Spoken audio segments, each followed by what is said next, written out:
Oh boy, guys! It started off promising, and then it all just fell apart in classic 2024-2025 New Jersey Devils fashion. Oh, welcome back, Devils fans! It is your host Ace here on Running with the Devils, where we are talking New Jersey Devils hockey all year long. Please hit that subscribe button, smash the like. Share with a friend. Thank you very much. And I just got done listening to Sheldon Keefe. Just got back in the door from the Rock. Shout out to my man Dan. Oh, Danny boy. Hit me up late this afternoon to go to the game. Cheers to my man Dan for the invite. Another painful New Jersey Devils loss. But you guys already know, win or lose, we will booze. Going with the Nooners again. This is kind of my springtime summer special. Going with the Peach. Hi, Noons. So refreshing. What a painful game, though, guys. What a painful game. Blow another 2-0 lead. I mean, and let's just take a moment to really appreciate how good Sidney Crosby is. My God, this guy's, I think he's 37. Let me just double check that. I think Sid is 37 years old. Yeah, 37 years old, getting it done. With the game-winning goal tonight, and then he had the assist on the empty net dagger with a little behind-the-back dandy. I mean, Sid has been so good for so long. My God. But, yeah, man. Dowling and Tatar out. Bastian Lazar back in. Very curious what the playoff line combinations will be for game one. But this is the definition of limping into the playoff, guys. Can you imagine if we didn't get outside help from the disastrous Metro teams? And we had to actually put together a string to win to get in. I mean, my God. And for people that were saying oh, we're definitely in, if those other teams kept winning, the pressure would be on. And maybe the Devils would have, tried harder or played harder if they in fact needed to win the game tonight. But I do think, and it goes back to what Sheldon Keefe said after the game in the post-game media, the players knew that it didn't matter. And he was even talking about a specific play oh, maybe Bratter could have blocked a shot, but he doesn't want to break his foot. And that's kind of discouraging stuff.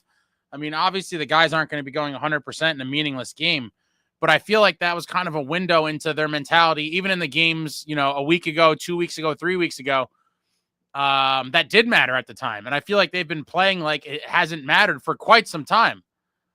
Discouraging stuff, but Devils go up 1-0, 15 seconds in. Haller looks like he got shot out of a cannon there with the fishbowl full visor there. I don't know what's going on with that exactly, but he turns the jets on and he gets his 10th. And 15 seconds in, gives the Devils a 1-0 lead. And then 6 minutes later, Pally on the spot gets his 15th from Glass and Casey, gives the Devils a 2-0 lead. And then late in the period, another Pens legend, Evgenimalkin, gets one to cut the lead to 2-1. That's how it ended after one. Second period, Pens get one on the power play. Tied up at 2. We're at 2-2 going into the third.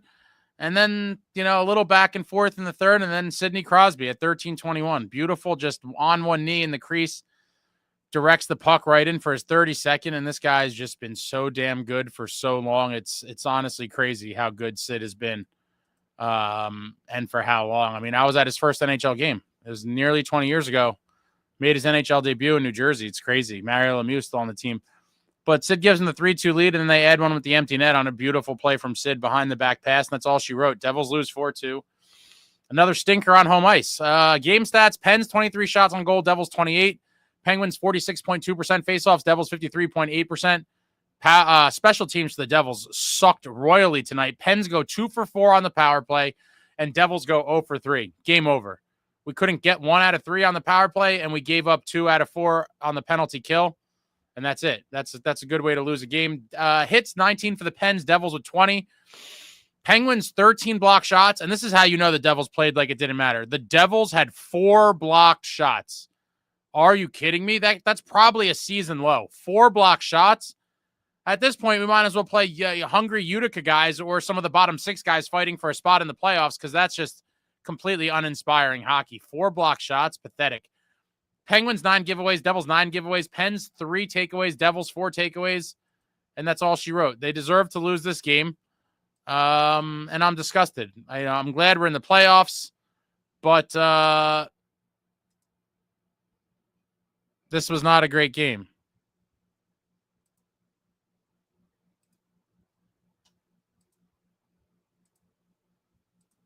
Not a great game by any stretch.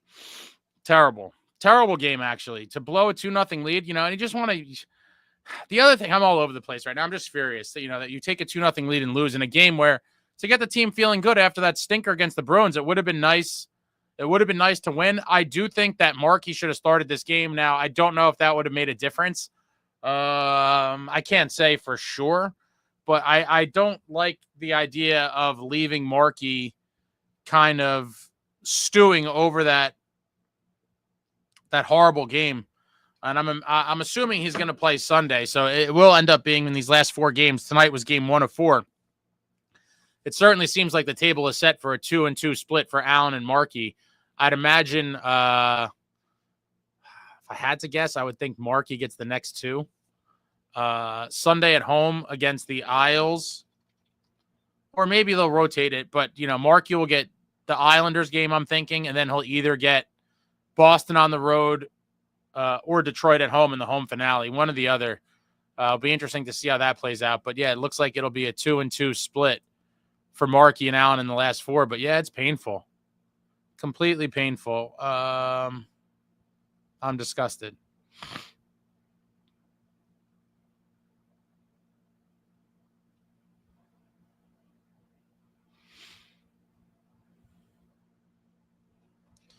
Trying to get to some comments here. Looks like you guys are talking about Luke a lot.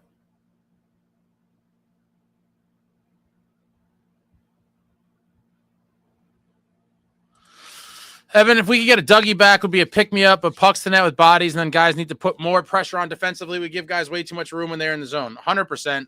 It seemed like all year we've sat back on our heels and let teams cycle on us and generate chances. It's unfortunate, but based on what Keefe just said a few moments ago in the post-game press conference, it seems like Dougie, for all intents and purposes, will be back for the first round, which could be huge. I'd like to see him get a regular season game or 2 if possible before that. But if he has to make his return in the playoffs, then so be it. Obviously, that will bump out, the spot currently occupied by Seamus Casey in the defense. And, he'll be probably the next guy up in the event of an injury. I don't think Siegenthaler will be back, but who really knows at this point? We've gotten a lot of misinformation along the way. It seemed like a couple weeks ago they said that no matter what, Dougie and Siegenthaler were done for the duration of the playoffs, no matter how far we went. So now I don't really know what to make of it, but it does seem like, they said Dougie should be back. Nothing really on Siegs. I think he was preliminarily on the ice maybe earlier today or yesterday with not real equipment on. So I think he's probably just, being hopeful. But Dougie back will be huge. Dougie back will be huge. Mm-hmm.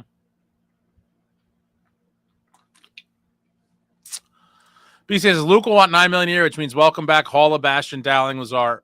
At a minimum, I think 2 of those guys aren't back. And if I'm being, at least 2. At least 2 of them won't be back. Ryan Demand, getting Dougie back would be a high boost to this team. I agree with that. SST says Luke is not getting anywhere near $9 million, and SST will be wrong once again because he's wrong literally all the time. It was already wrong about Kovacevic. Completely, I called that deal almost to a T. He lost on that one, and he'll be completely wrong on $5 million in his ceiling. That's laughable. Completely laughable. SST will be wrong once again. Completely wrong once again. Oh, I already saw it. Rapid blue is the new black. Pointing out SST being wrong all the time is like one of my favorite pastimes. We saw this one.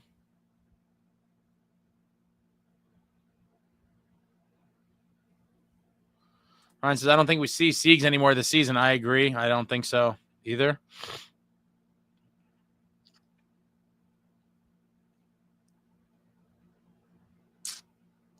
Marta says, I don't think he will get more than Jack, but we'll see. I think he might.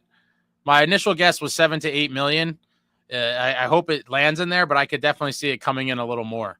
But that's way more accurate than I believe SST's initial guess or prediction months ago. I probably have it screenshotted somewhere. I believe he said 2.5 to 4 million, and he got laughed out of the room. He's since tried to increase it, but it's still ridiculously unrealistic, the numbers that he throws out.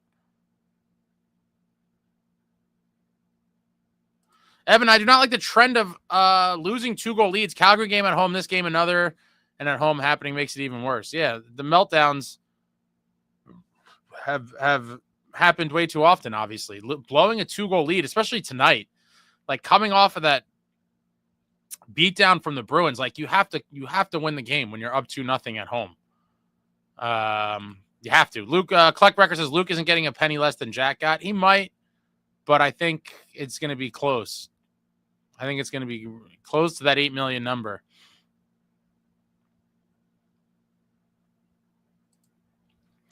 Evan, we blew the lead versus Vancouver as well. I wish we could play the Rags Wild in Montreal every game. When we took early lead like tonight and then go scoreless, very disappointing. Yeah, we scored our goals in the first 6 minutes of the game, and for the next 54 minutes, did not score a goal. Terrible stuff. Completely terrible stuff. Mark said, I feel like every time Hall scores, we lose that game. I'm trying to think. He scored, a few games ago?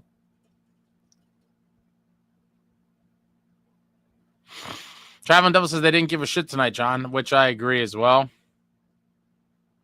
Michael, how many points do you think the Devils will get at the end of the season? What do they have, 89 now? I don't know, probably 91 or 92. Maybe 93. Yeah, it's so sad. So sad. And I did say a few weeks ago to one of my buddies, I don't know if I said it on here. I did say at the time, I think Ottawa will finish with more points than us, and they definitely will now. They're 3 points ahead. Same number of games played. And shit, there's a chance the Canadians finish with more than us too. Brutal. Yeah, we very well could be, points-wise, the worst team in the Eastern Conference to make the playoffs. And actually, it'd be the worst team in both conferences, actually, because the second wild card spot, the Blues have 93 points. Yeah, we could really be the lowest points totals team in the postseason. That's such a sad stat. Yeah, Keefe was making excuses. I'm sure I didn't like that at all.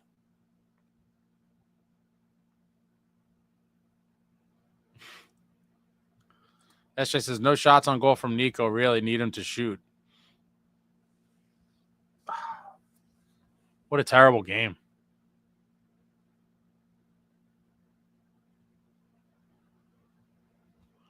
Diego says, this team sucks. Don't waste your time, Ace. First round exit for sure. Nothing is for sure. Anything could happen in the playoffs. But, I mean, these last two games have just been brutal to watch. Absolutely brutal. And at home to boot. I mean, show some life.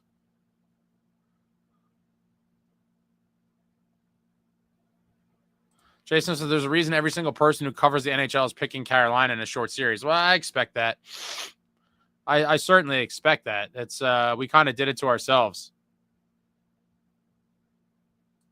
NJ Swanfox says Luke was atrocious tonight. Keefe said he was pleased with our 5-on-5 play. He basically excused their poor effort. It seems like he often does that a lot. At this point, I don't really know what to make of all of it. I just hope that somehow, some way, they flip a switch when the playoffs come. But I do think that's highly unlikely to be a kind of effective method, if you will. I think teams that go far in the playoffs don't decide to start playing hard once the playoffs come. They kind of play that type of game, if not all season long, for a good chunk of the season. And when Keefe's out here talking about guys trying not to get hurt, it's a little discouraging to hear. It's like all of a sudden they're going to flip the gladiator warrior switch and we're going to be out there, blocking shots and running guys into the, I don't know, natural canopy. Everyone relax and drink your soft drinks of choice. Yeah. Cheers. High noon peach. Jason, I looked at Look at Fitz drafts. He drafted so many D-men, we have no forward depth. It's completely true, but in reality, we also have no defensive depth because we literally had to trade assets for Cholowski and Dumoulin at the deadline, which is crazy. Furthermore, the Dumoulin acquisition I could live with. Cholowski was a complete waste and mismanagement of assets. When you had Nemitz and Casey waiting in the wings, there was no reason to go get Cholowski. None whatsoever. Actually, what did he play? Like 2 games? I want to see how many games he even played for the Devils. I think 2. Oh, wow. He did play 5. But still ridiculous. You had Casey and Nemitz the whole time. What was the point of bringing him in? Like, you need to have 3 extra defensemen. I think if Dougie comes back, Casey and Nemitz alone, I think, is enough. We're in trouble if 3 defensemen get injured. I mean, if that's the case, then you're the unluckiest team ever. The whole Cholowski acquisition just doesn't make sense. And then, yeah, he overpaid for Dumoulin too, but I could live with that one much more so than Cholowski. Samuel, 10 minutes do not, I guess, make a hockey game. Arnott, this team has struggled with consistency all year, and now they bomb 2 in a row to bottom feeders. It's just depressing. Something we saw going back to last year, struggling with bad teams.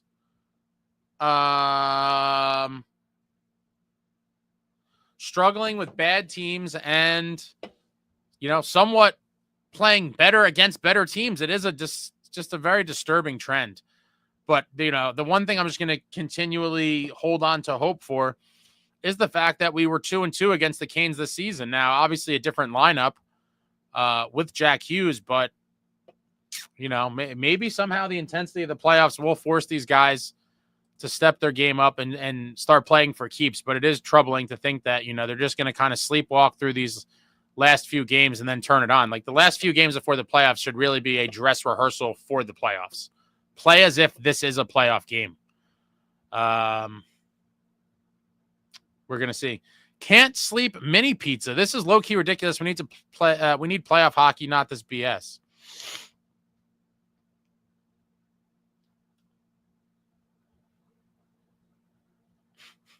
Natural Canopy says we're just resting.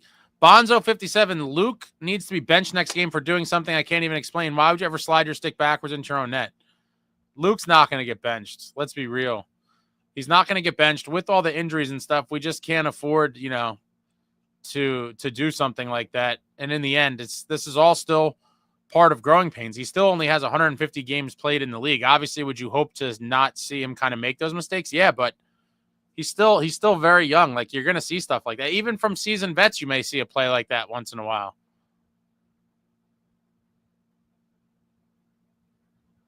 Steven, our play versus the Penguins this season just goes to show how much we change in terms of speed. We used to skate circles around this old-ass team and dominate them. It used to be easy wins.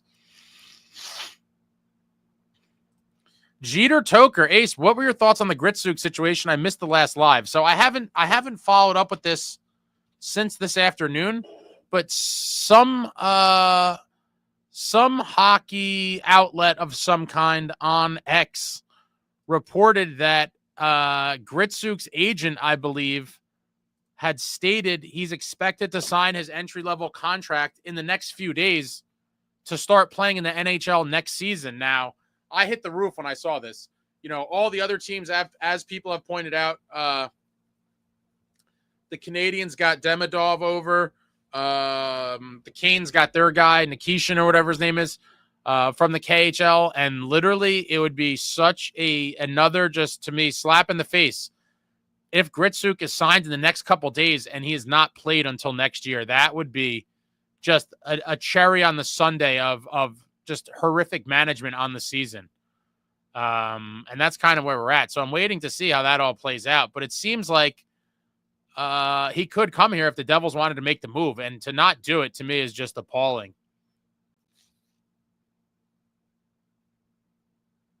Evan, Fitz sucks. We all know this. Sits on long-term injury reserve. Hate to keep dwelling on this. We could have gotten us a guy, Zetterlund, McCann, but guys found ways. Just can't keep losing to weaker teams. Now, I agree. I don't want to keep dwelling on it either, but the reality is, look at what Ottawa's done since the deadline. They get Cousins, they get Zetterlund, and now they are going to be a juggernaut in the playoffs. I really think they're going to knock out the Leafs in the first round, and I would not be surprised to see them make it to the conference finals or the cup. They are playing like a team that wants to go on a run, and I think they have the ingredients now. Steos in Ottawa. That's a GM making win now moves. I wish we had the same here. NJ Swamp Fox, I have to say Montreal will be a tougher out than these Devils, probably. Natural Canopy, I got the High Noon Peach. High Noon Peach.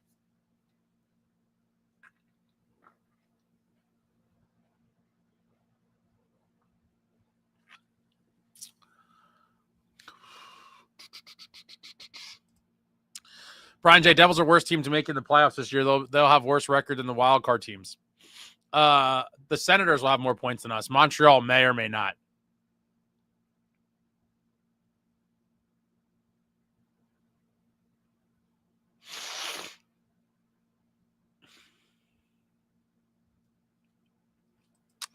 Benjamin says they're going to lose the last 3. You watch it happen. That would be brutal. I mean, how? That would mean the Devils were on a 5-game losing streak going into the playoffs. That'd be atrocious. Rapid Blue is the new black. Digging deep right now for something positive. I hope everyone saw Seamus Casey's massive hit. Not bad for 5'10", 180. Who did he hit? I'm a Casey guy. Evan, Isles game very important. Can't have 2 recent 3-game losing streaks at home. Reason why our barn is regarded as easiest on the East Coast to win and needs to change. The crowd was terrible tonight. Very light attendance. Lots of empty seats. It will improve in the playoffs, but I think the next few games at home, there might be a lot of empty seats. You know, everyone knows the games are meaningless, and people are like, what am I buying tickets to this for when the playoffs are in a couple weeks? Yeah. Rob said, I dislike the Lazar and Bastion back in decision. The team going into the playoffs looks rough. Well, to me, the question marks begin with, you know, what is your bottom 6 going to look like? There's a lot of options, and I'm very curious what it's going to be. I don't know that even Keefe knows at the moment. You know, he might be experimenting for the next 3 games, and then make his decision after that. But it's like, yeah, is Lazar and Bastion going to be in? You're going to see Dowling, Tatar. Is Sprung? Has he cemented his place? I'd imagine at this point he probably has. But who knows?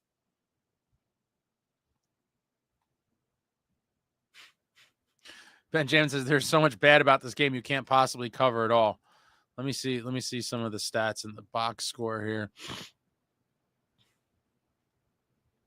Nate Bastion with 4 hits. Paulie Cotter with 6 hits. Paulie looking to keep adding to that total. 6 hits. The defense had a very, very light night hitting. Casey with 1 hit. Brendan Dillon with 1. Dumoulin with 1. Wow. How much time did Seamus Casey play? Played 14:42. Okay. Wow. Yeah, not a great night.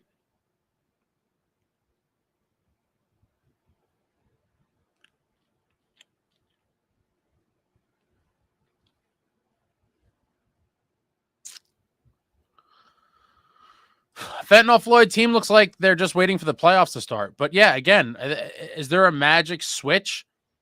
I don't know that's just, again, I think it's a horrible strategy. I just can't see how you could just kind of limp into the playoffs and then everyone's going to be like, oh, guys, it's the playoffs now. Wake up and start playing for real. Like, you know, good teams, good playoff teams are playing playoff hockey way before the playoffs. Patrick Canby, 4 Loco. Oh, man. 4 Loco. Larry says, this team will be much better off losing out and being swept by Carolina. Fitzy should be fired or at least on a very hot seat. Larry, this is loser mentality stuff, Larry. Fitz is not going anywhere. So to root for the team to lose and get swept because Fitz will be gone is crazy. I hope they go on a magical run, but he's not going anywhere. Chase Nuss says there's no switch for this team. They've been bad for months now. I'm afraid you're right. Samuel, Pittsburgh guys are real pros out of the playoffs, but great record in the last 10 or 15 games. Pride, baby, pride, old school top players. Yeah, Sid was out there not playing like it was a meaningless game. I believe the Penguins were mathematically eliminated from the playoffs like maybe a week and a half ago. And he was out there getting the job done. This is his 20th season, I think, or 37 years old. Devil Dog says, Larry, making the playoffs solidified Fitz's job. Even if they get swept, he's not getting fired. I agree. Mike K said, everyone thinks Luke is the boy wonder, but honestly don't think he's ever had the makings of a varsity athlete.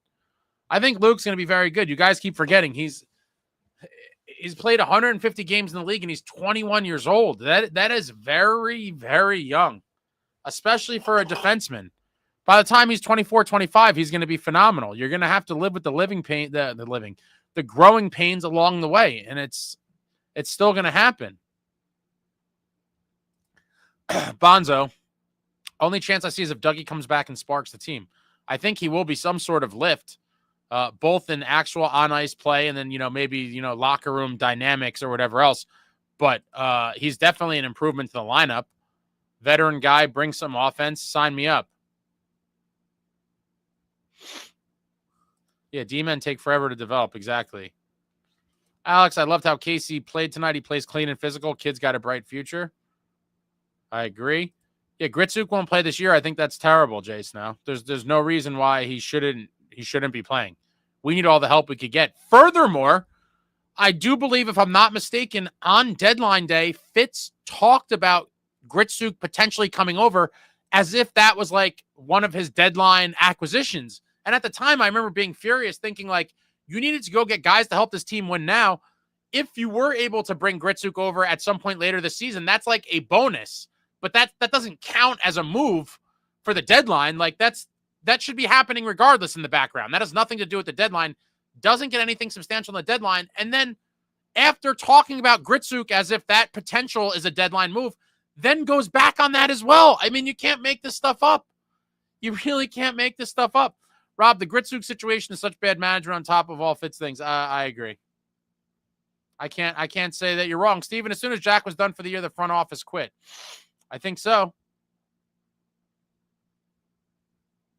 It seems like we attempted to punt and the team was defiant.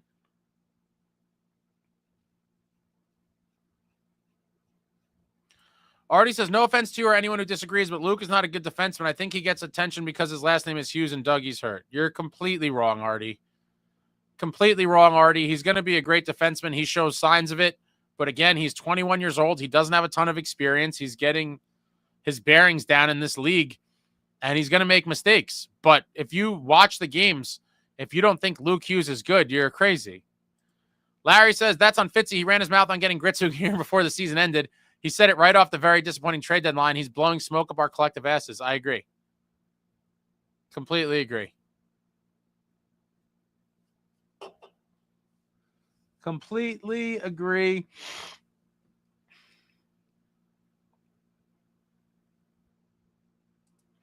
Brian says, Ace, you're in denial. We last played Carolina back in December when we were healthy and actually playing well. Those 2 wins mean nothing. I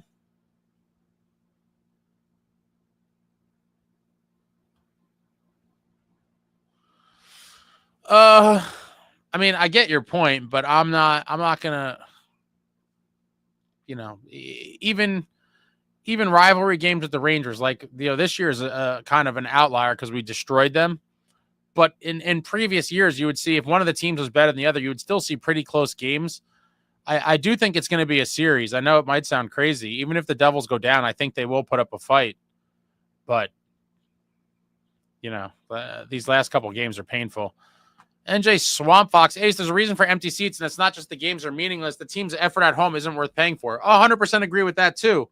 But I also think it comes down to the fact that when the games literally mean nothing because you've already secured your playoff spot with nothing to play for, and the playoffs are coming up in, a week and a half or so, why would you pay for tickets for tonight? You're like, a lot of people are like, screw it. I'll save the money for the playoffs in a week and a half. What am I going to go tonight for? And that's a fair point too. But to your other point, no, the effort at home isn't worth paying for. I mean, the effort, regardless on the season, has been inconsistent. And you can make the argument not worth paying for. But I love going to games, obviously. But yeah, I mean, wow.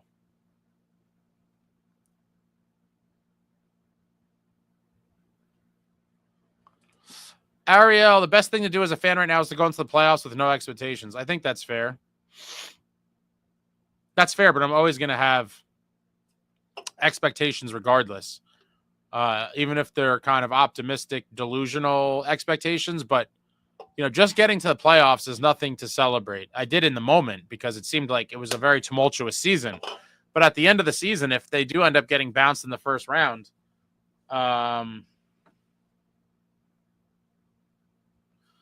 it's nothing to celebrate, in my opinion. BC says Lazar Basham will be back. There's no way Fitz passes up the chance to sign both. Oh, man. Ben says, come on, Ace. What is that sissy sauce? You're right. Are they just going to disengage in 12 days? Yeah, I don't think so. When you've played like that forever, to me, that is your identity. That is who you are. You're not just going to be like, oh, guys, it's the playoffs now. Start kicking ass. Like, I can't see it. I can't see it at all. This should be the dress rehearsal. Fentanyl Floyd, exactly. They're not mentally ready for the playoffs. I know. I was heartbroken walking out of that rock for the 100th time this year. BC, Fitz might be the worst GM since Pete Chiarelli. Nick, the lack of heart is pissing me off. Not a doomer, but what kills me is how pathetic we are at the goalie pulled. The Nucks scored 3 in a minute, and I doubt we scored 3 all year. Absolutely pathetic. Evan, as a diehard, I cannot stand resting on laurels. We made playoffs, yes, but your job is playing winning hockey, not just suit up and go through the motions. Show us you care, particularly paying customers. Yeah, it's fair. Larry, I'm not saying he's not going anywhere due to my choice, but you have to read between the lines and kind of see what's going on. And his job is very safe, my friend. I agree with what you're saying for the most part. I mean, I do think he had a great summer. This past offseason, I thought was very good. Cotter, Nason, Markey, Kovacevic. Who am I forgetting? Dilly, Pesci. Great offseason. But the reality is he could only make moves in the offseason. Once the season starts, it's like he's frozen. And once again, and I said it even last summer. I said, I love the summer, but the real report card is going to come out when I see what happens in the season, approaching the deadline after we've seen a good chunk of the season, and you're going to see kind of what the team needs and how are you going to adjust. And there's no adjustments. Second season in a row. Unacceptable. Benjamin, hit the like button, you pansies. What are you, the New Jersey Devils? Yeah, thanks. BC said Gritsuk will want to come next year so he can sign a 3-year deal versus a 1-year deal. My understanding is that it will be a 1-year deal regardless, I believe. The entry level, I think, is 1 year. And so a lot of people are thinking the Devils are like, oh, let's not burn his entry level this year on just the playoffs so we could get him on the entry level number next year and then hope to re-sign him after that 1 year. But it could backfire. If he goes crazy and has a great season, he can end up being way more expensive than he would be had we used his entry-level contract for this year for the playoffs and then tried to sign him in the offseason. It's all crazy. Chico says, why the hell didn't Markey start tonight? No offense to Allen, but I got to think on point Markey wins tonight. I thought Markey should have started for sure. But, you never know with what's going on behind the scenes. At this point, nothing surprises me, and it's hard to predict a lot of things because a lot of things don't make sense. Evan says, everything Fitz turns to ice. All the GMs bringing guys in this late season, Canes, Rags, etc. For us, Fitz won't bring in Gritsuk joke. I agree. Ritter Engine. How many NHL games has Gritsuk played? I'll leave it at that. All right, Ritter Engine, but let's be real. Do you not think that Gritsuk would have more offensive upside than just one player in our current lineup? Think about what I'm saying. One player. I'm not saying he's going to be the greatest player of all time, but does he represent an upgrade over at least one player in our lineup from tonight? And the answer should be a definitive yes to anyone who watches the team and has seen what we've put out on the ice. And so if that is the case, if you have a guy waiting in the wings who at a minimum represents at least a decent upgrade over somebody in the bottom six, you should do it. You should absolutely do it. And the upside could potentially be you might have a top six guy. You never know. But it certainly seems to be that he would be an upgrade over a lot of the forwards in the lineup today.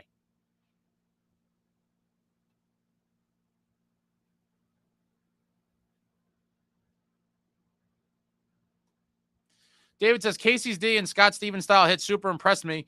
He was out 3 shifts versus the Crosby line in the D zone and was prominently solid. Loving the kid right now. I think I took a couple little videos of a couple videos and some pictures. He was tied up. He was battling Sid in the crease. I was like, go Sheamus, go. I do remember that, though, in the D zone for sure, that Casey was kind of tied up with Sid. Big time matchup.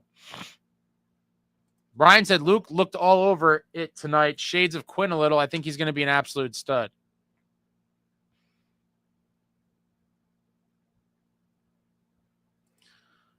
Brian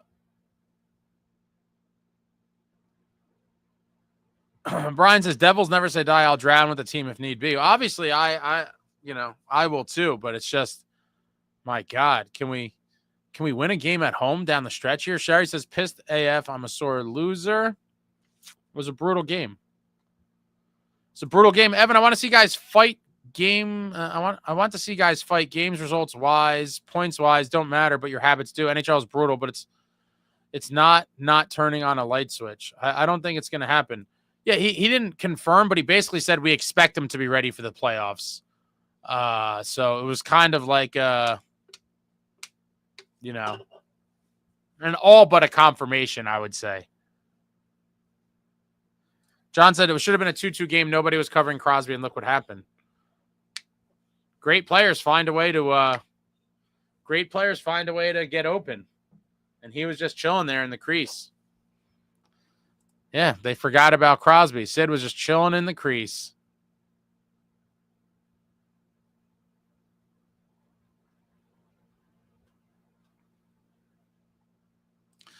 Evan, we are going to see if we can turn this around again. A few wins here, I think, would help our confidence going in versus Canes. We have it in us. I was in Minnesota when we beat them up. We are capable.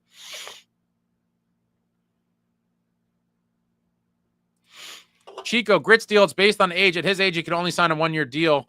Personally, I get him in here right now for the playoffs. He's going to come in pissed off a loss in the KHL playoffs. Yeah, but he could only sign 1 year for next year as well, I believe. Because someone was saying it's a 1 versus 3 year, but no, the entry level is a year regardless, as far as I know. I 100% think he should be signed and playing immediately for however many regular season games we could get him in there and for the playoffs. But it's like the team, for whatever reason, thinks it's better to save his entry-level contract for next year. It's very, very discouraging.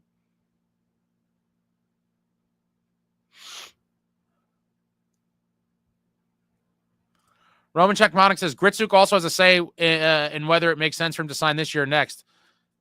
Roman Czechmonic, he definitely wants to sign now. What do you mean? If he signs now, he gets paid his entry-level deal for playing however many regulars, 2 or 3 regular, even if he 2 or 3 remaining regular season games and the playoffs, and then he would be re-signed in the summer on a multi-year deal going forward. So there's no world in which Gritsuk would not want to sign right now and play right now. That is a faster path to money for him.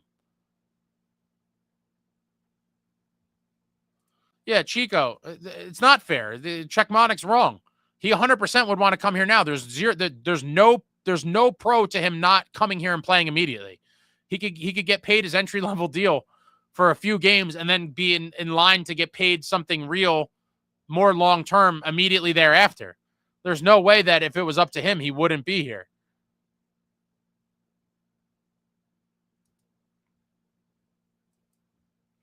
Chico, hell, if it's me, I bring over both Grits and the Finnish kid over Haminaho. Yeah, I mean, Haminaho. I don't know what the eligibility and all the stuff is with him, but it does seem like Gritsuk is there for the taking. We decided not to do it. Czechmonic, how much better do you think Gritsuk, fresh in the NHL, would be over Sprong? I would like scoring relief, but he'd be playing in a new season, a new league. SKA plays on an NHL rink, but still tough. Again, why did you pick randomly Sprong? I would probably leave Sprong in the lineup and take somebody else out. But either way, he's bumping somebody out. Jay Snow says Demidov and I don't even know if you spelled his name right, but are going to play this year. Why not Gritsuk? Because we don't want to pay. Exactly. I'd take a green Gritsuk over Bashnell Zardaling any day of the week. Exactly. I think it's debatable for him. We wouldn't give him a big boy contract after this year. He could think if he played next year, he could get more money that way. Yeah, but even if that just seems crazy to me. I mean, I guess. What is a big boy contract? I feel like if he played this year for the couple games in the playoffs and he showed anything, he would probably set himself up to get a few-year deal at a few $1 million. Now, on the flip side, if this is the Devils doing, right, say they're saving the entry-level contract for next year, say he has a 50-point year or has even more. Say he has 55, 60 points. Great. You saved his entry level now to keep him. He's going to want $6-7 million. It's also a safer move, I think, for the Devils to try to play him now and use the entry level contract and to get him in the playoffs to help the team. I think it's a grave mistake not doing that.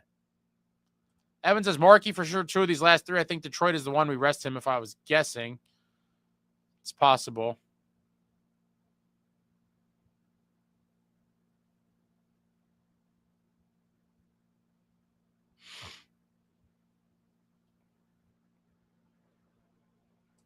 Jason says Timo is invisible tonight. A lot of the guys seem to be somewhat invisible.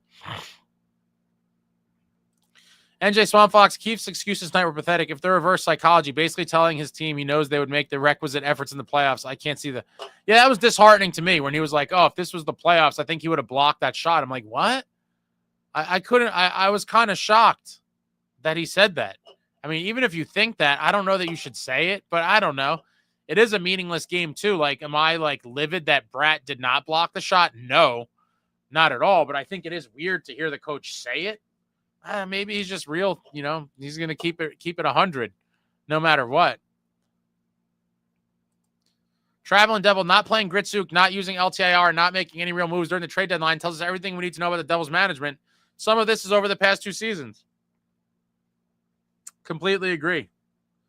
Completely agree. Fool me once. I totally agree. Yo, Holmes says Sprong's on power play too. No wonder our special teams blow. Yeah, definitely don't need a guy like Gritsuk here. I mean, what, a guy that could score goals? Why would we need someone like that for the playoffs? We got it covered. Chico, I might be in the minority here, but I really don't think the Devils played that bad overall. They were creating chances as well. It was 2 bad penalties that cost them. I think they win with Markey. No, I don't think they played a terrible game, but at some point, Chico, it's like, you know, the result does matter. And like for team morale and fan morale, that shit matters.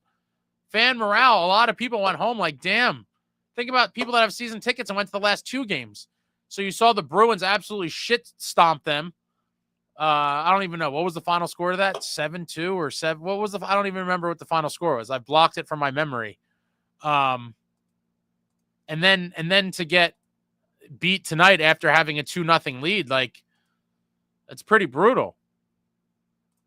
We need a spark. Yeah, a guy like Gritsuk, I think, could have provided that. But what are you going to do? Billy, I think playing this year just shaves 1 year off the 3-year entry level. No, because he's 24, I think he can only sign 1 year, Billy.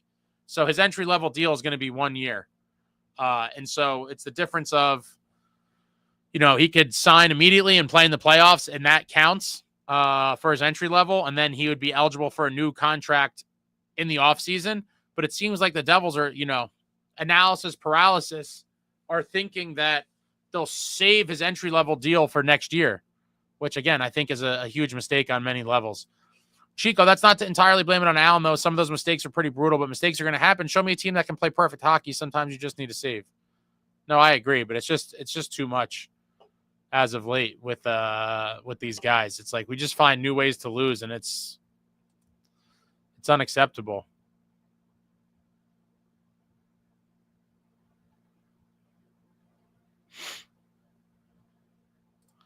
Yeah, they brought Luke late in the season for the playoffs. Evan, we better not need to kill 4 or 5 penalties versus the Canes. Canes are a strong team, but I just want to see us going in with a win or two. Before. Please pressure guys in the zone, infuriating the space. Yeah, very passive. Why not Grits? I wish I had the answer, Traveling. And we got a super Blackatron. Thank you. At least we have Yegorov to look forward to. Coming to America voice. That boy good. He good. Oh, man. Coming to America, a classic. But Yegorov, guys. Mikhail Yegorov of Boston University, playing for the Boston University Terriers under head coach Jay Pandolfo, former New Jersey Devil and 2-time Stanley Cup champion. Going for the national championship, I believe. Is that tomorrow? Oh shit, I almost forgot about that. I just watched the last Frozen 4 game. It was great. BU takes out Penn State.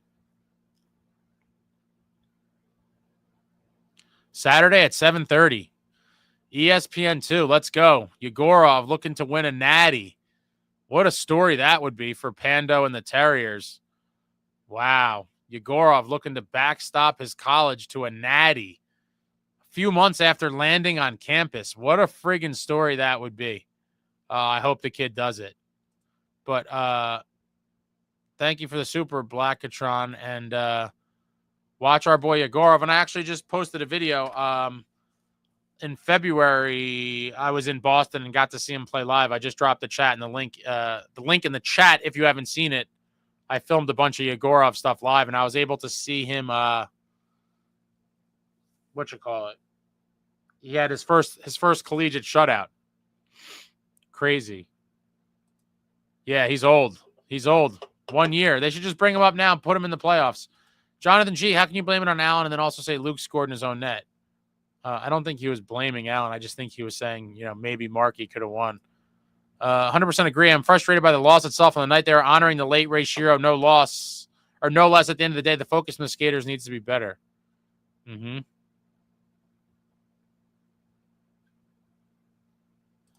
Swamp Fox, Pandolfo may be a future Devils coach. He's doing a great job at Boston U. Supposedly he was interviewed I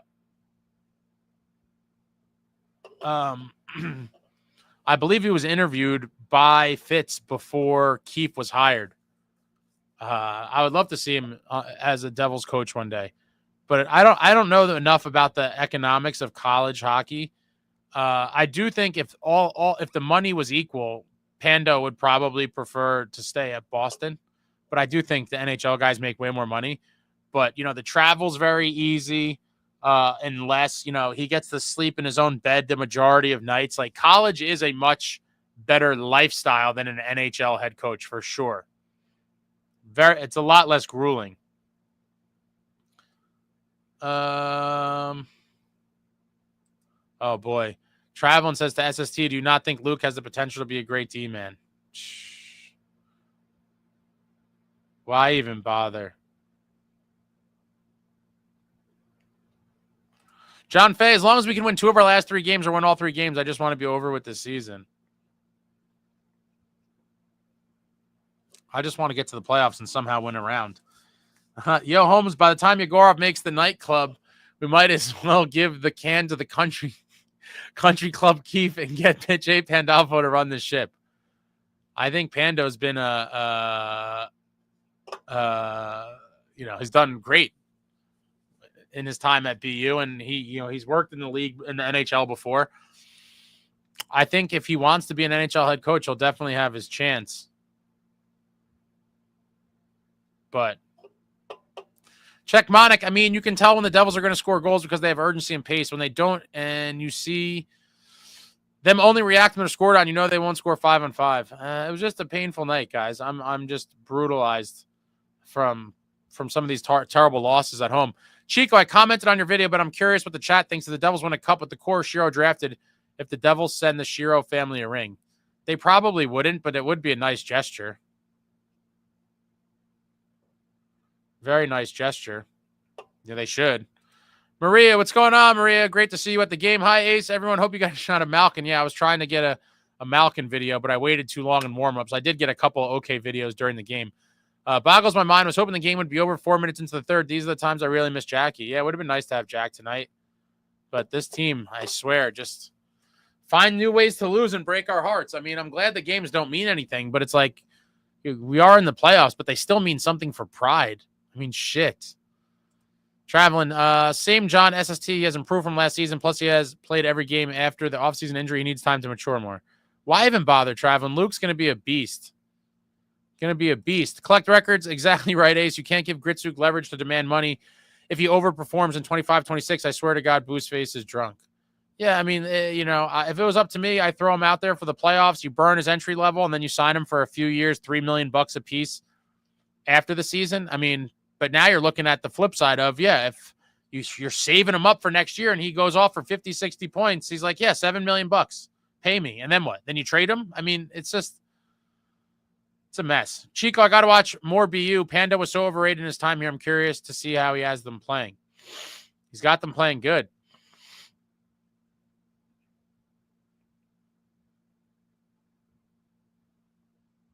And now they're in the national title game. I think he went to the Frozen Four the last 2 years as well, but lost in the semifinals.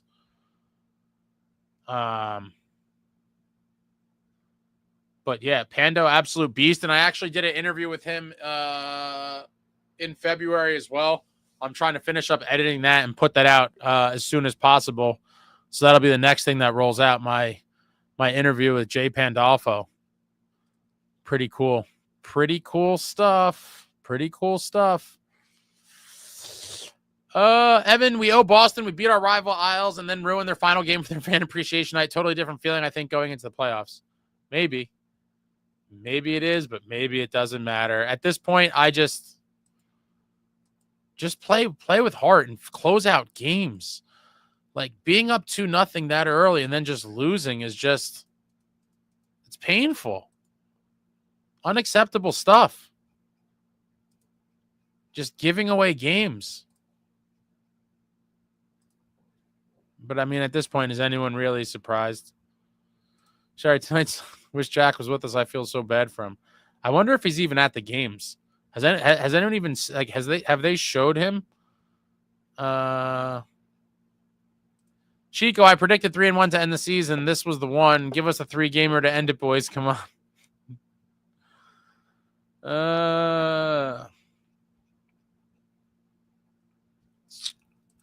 42 points in 69 games and a -7. Who's that for?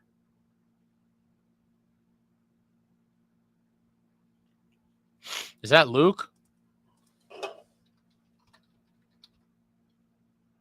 That looks like Luke's stats.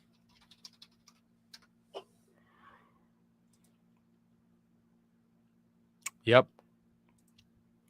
Those are Luke's stats indeed.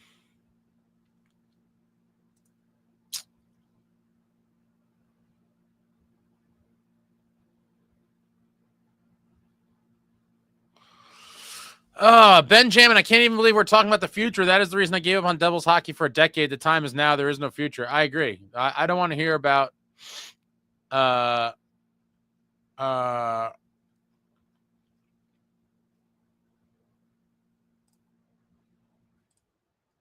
SST's gone again. I just had enough. Benjamin. Yeah, I mean they were very bad for a decade. It's true. And here we are. The time to win should be now. We have the core pieces in place. There's no excuse. I'm tired of hearing the future is bright. The future has been bright for forever. Cheap date fits his full-term trade protection after 3 drinks. Oh, man.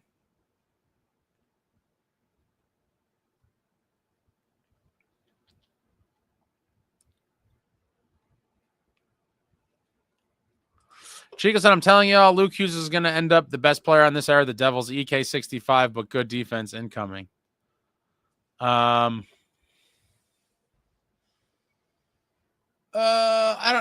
don't know about that level. I mean, didn't he have like 100 and yeah, he played like no, it's just crazy that they gave him the Norris a couple of years ago. How many points did he have? It was something ridiculous. 101 points on one of the worst teams in the league and was a -26. But he got the Norris for that. Greatest defenseman in the league. Somehow. Crazy. Daniel says, what the hell is happening? No fight in this team. We're in trouble for round 1, I think. We could be.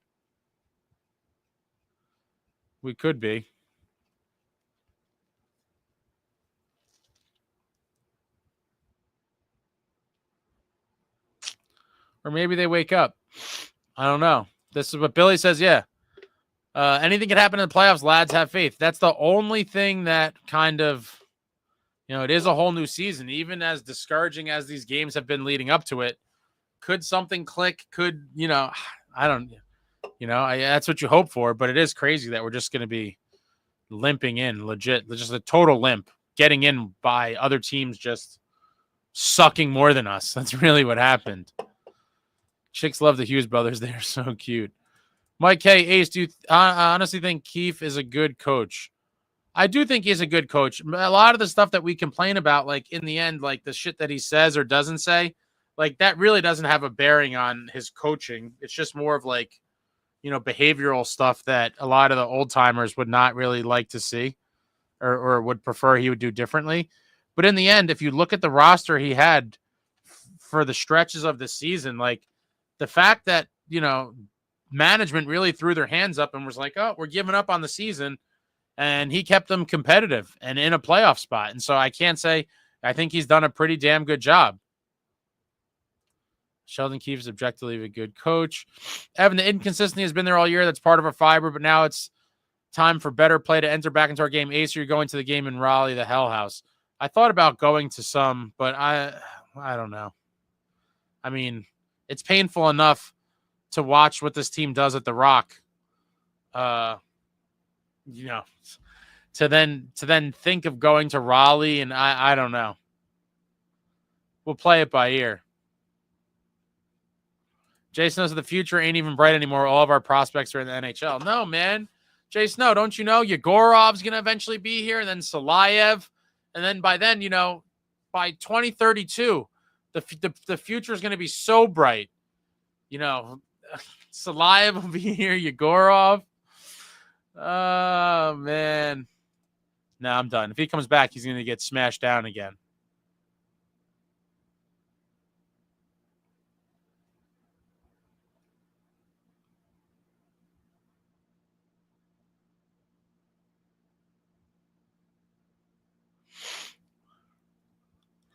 Travelin says Lou's coaching moves were great. Lou loved canning a coach. He's like, something's going wrong. We're getting rid of the coach. No problem. Yeah, Lou's coaching moves were chaos. It's pretty funny. David, pick 2 of the 4 for the playoffs. Lazar, Bastion, Tuna, Foot. That's the decision. Dallin ain't playing, and Sprong is almost definitely in. I think Dowling has a chance, but I do think it's more than likely 2 of 4, Lazar, Bastion, Tuna, and Foot. I definitely have Tuna on there. I would probably go Tuna and Foot if it was me. Travis says Lou knew what needed to be done and did it.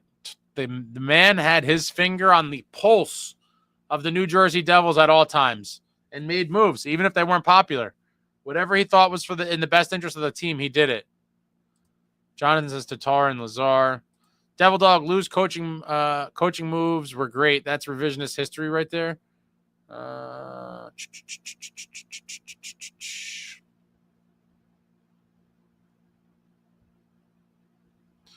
Jason Usher should have drafted Zeev. Is it Byam? I don't know how to pronounce that. Would have been here now. One of my boys loves him. He wanted us to draft him so badly.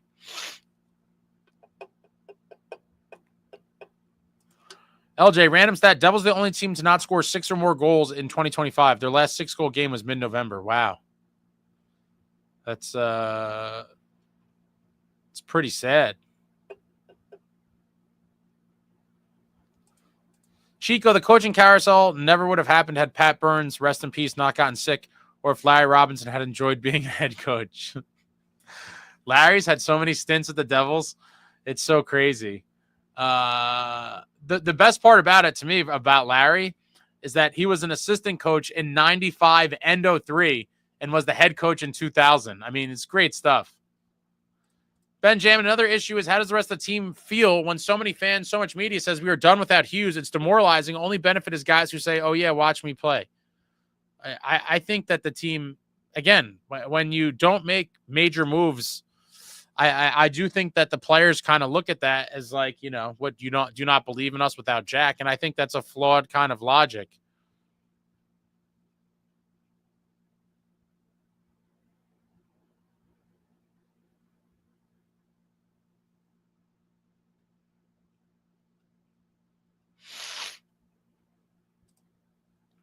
Jason, no, it's insane how this team can't score. I mean, this has been the case for a while now.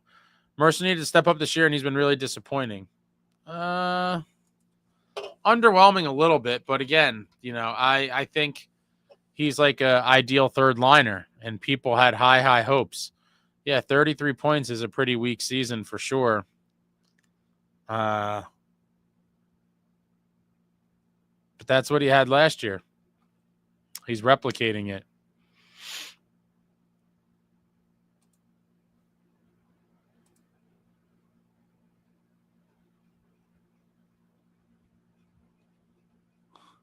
Chico says Larry just hated being the head coach. The guy's dream is being an assistant coach. I was hoping that Fitz was going to call him up for one more tour of duty. I think I made a video about that, or at least mentioned him in a video last year. Like after Lindy got canned, I was like, call my man Larry. See if you could beg him to come back. Larry didn't have enough trash cans to kick across the room. Chico, I personally would have kept Pat Burns for life. Of course, circumstances have been different.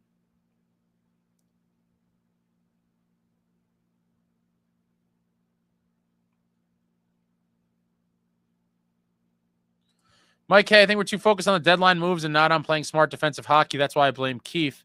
The amount of turnovers in our own end or odd man rushes we give up is insane. Yeah, that's been kind of constant as well. Roman Czechmonic, I think Fitz tried to get Rantanen when he said he came in second and didn't have the assets we thought. He should have been working the phone like Shearer would have just so we got some scoring. I'll tell you this. I think we dodged a massive bullet. If the guy really was Rantanen, then to me that means he's even more lost than I thought.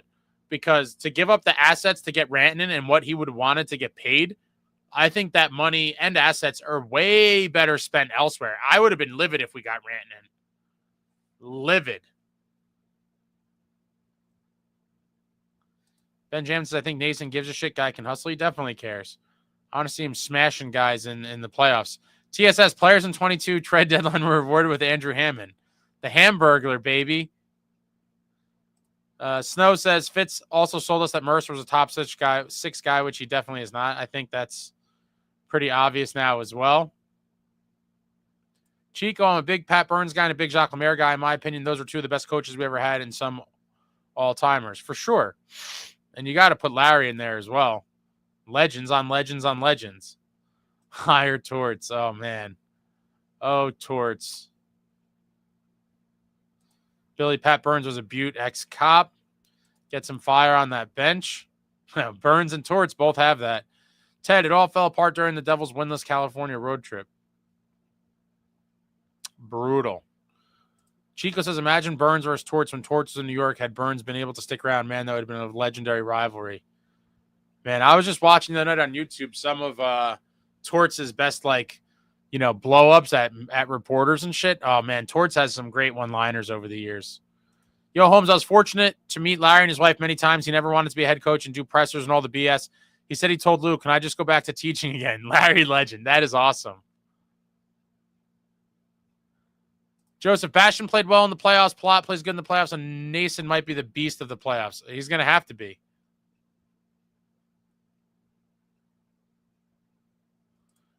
Burns, Larry, and Jacques are forever the undisputed greatest coaches the Devils will ever have. Czechmonic, that's a Italian evaluation problem that Fitz thought Mercer and Pally could step up his scores. I think it was more of wishful thinking. But yeah, wow. It's brutal. Chico said Larry Robinson was a very good coach, but for me, what kind of keeps him off my list was he never wanted it. I think to truly be an all-timer, you got to believe you're God's gift to hockey coaching. I mean, listen, man, that 2000 coming in late and bringing them back from down 3-1 in the Eastern Conference Finals against the Flyers and then winning Game 7 in Philly and then winning the Cup, he'll be on my list forever. Forever.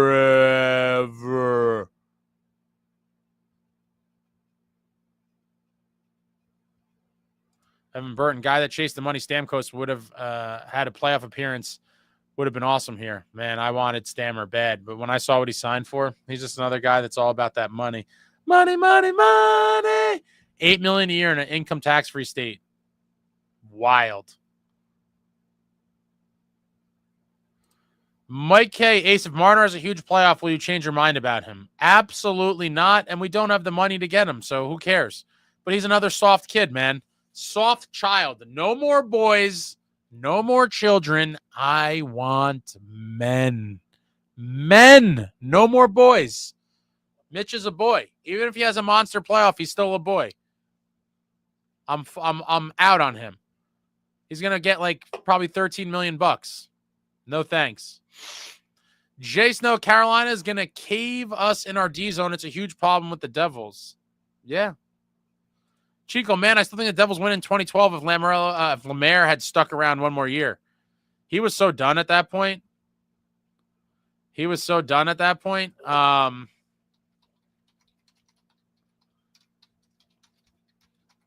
He came back a second time, or technically the third time after McLean got fired.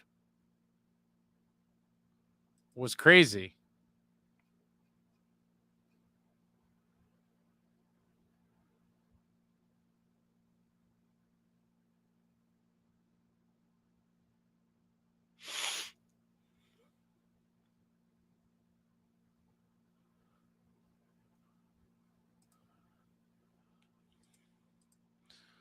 I lost my screen.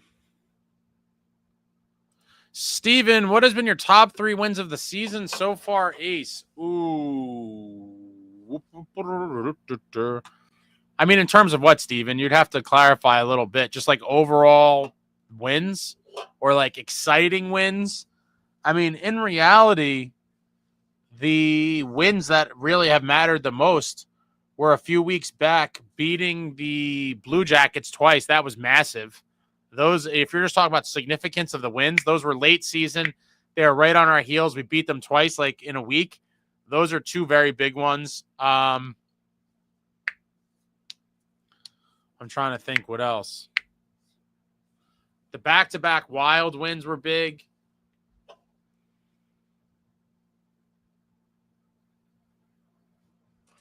Roman Checkmonic says, Mike K, if Marner is a good player, everyone changes their mind about him, he'll make 15 mil. I'm a hard out.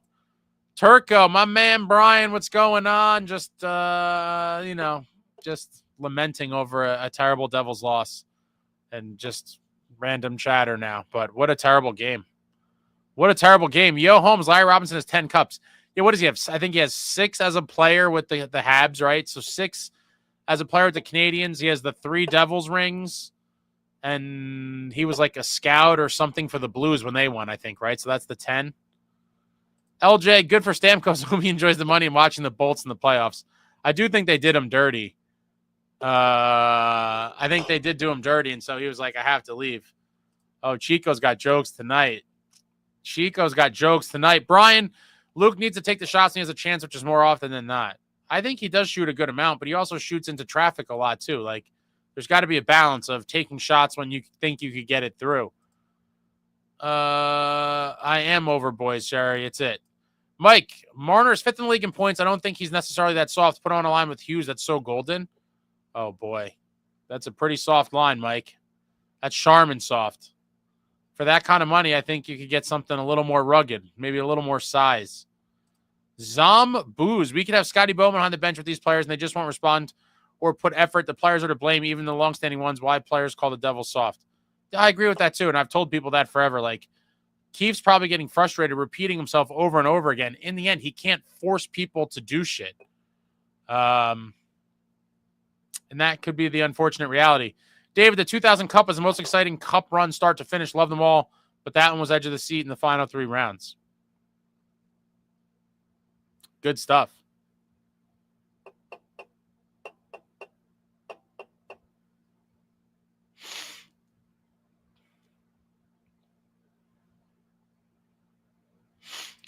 Billy D, what's all the ex-Habs as Devils coaches? Lou saw that the Canadians were a franchise that had tons of success, and he was like, how do I attach myself? He brought in tons of Canadians guys over the years in different positions with the organization. Chris Nyland was here for a little bit doing something. LePerrier, he was here.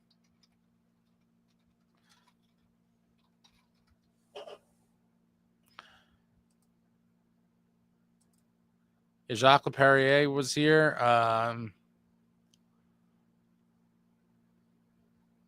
Lou was tapped into the Canadians for sure. Not really context specific, just any game. I mean, the 2 Rangers shutouts, I would say it's hard to pick just 3, but the Rangers shutouts at home are big. And again, those Blue Jackets ones, because the standings mattered a lot.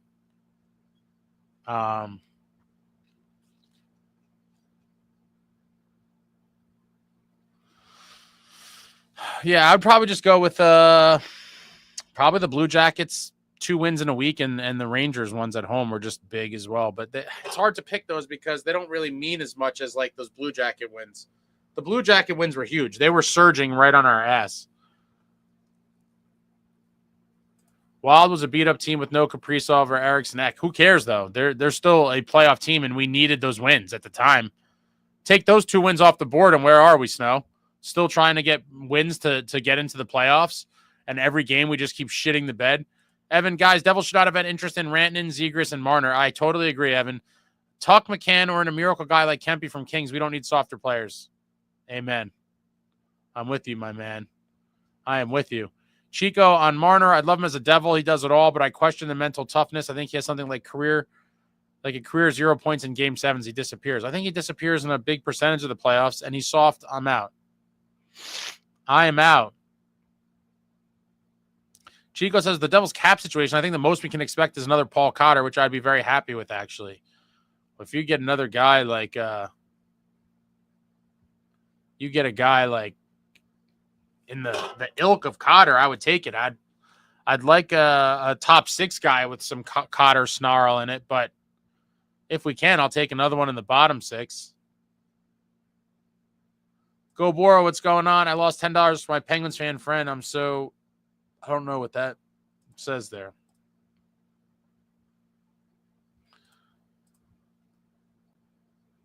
Biggest what if in team history? Example, Thane missing the open net.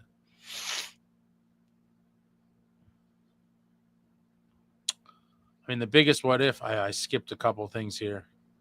The biggest what if would be, what if Bernier didn't get called for that penalty in Game 6 of the 2012 Stanley Cup Finals. I did want JT Miller. His contract scared me a little bit, but I thought with the cap going up, it could have been worth exploring. Yeah, realistically, Miller would have been an awesome addition. He's a guy that wants to win.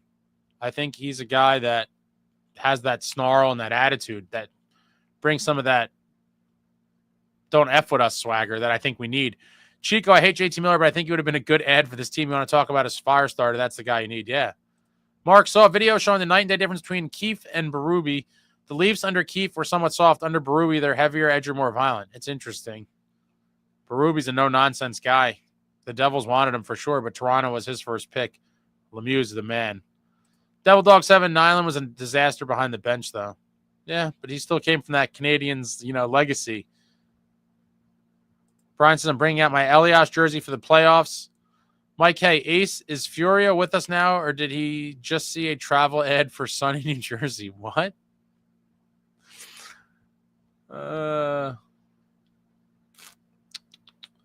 yeah, the back-to-back wins on Florida's home ice. That was nice. Go Bora, I'm going to a hockey game today. I don't have the quality, but I have a Hughes, Stevens, Brodeur, and Danica. Which one should I wear to the game today? Can never go wrong with any of the legends.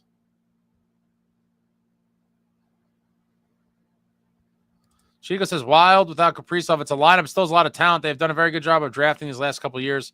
I pinned their slide without Kaprizov on Hines. I know you hate Hines. Maybe I'm biased, but I think John Hines is just a brutally average coach at best.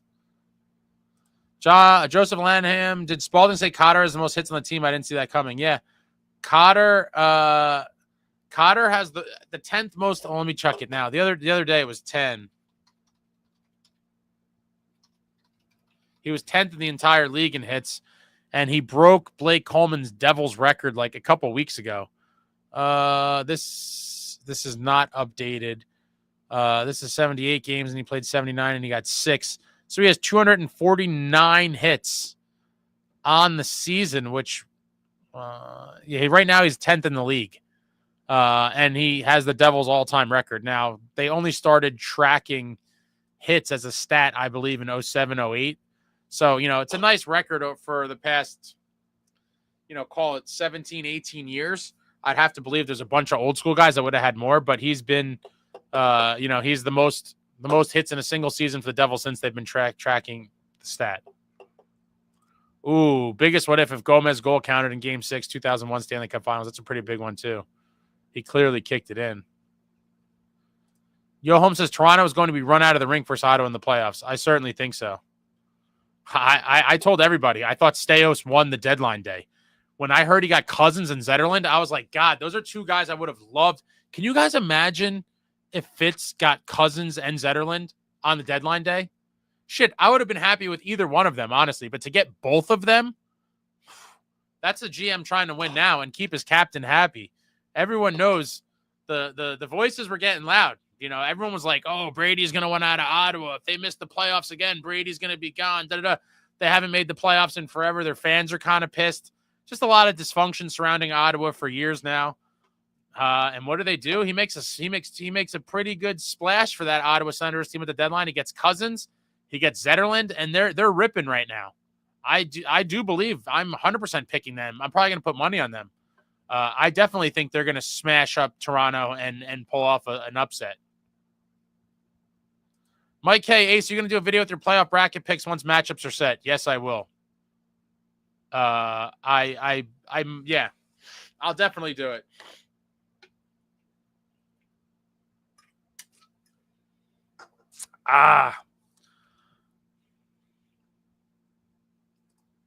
John Fay, I just hope to see the same team in the playoffs like we saw in the beginning of the season up until New Year's. Those guys might be gone. The heavier, edgier, more violent, the NHL record-setting defense that allowed 20 shots or less in 7 straight games. Where did those guys go? Where did they go? Chico, I want Cotter and Sprong bumped up the lineup. There's 3 games left. Give them those 3. Give them those 3 in the top 6. Could be interesting.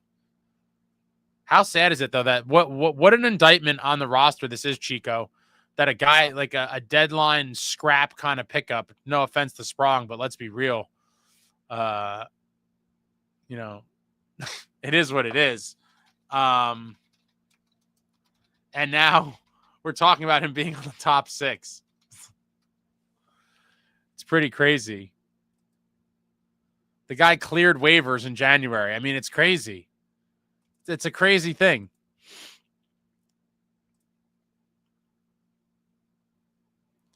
Kiefer Sherwood broke the NHL record this year. Yeah. And it's still counting. I don't have it up anymore. Yeah, he has 446. That's animal. It's like he's averaging about 6 a game.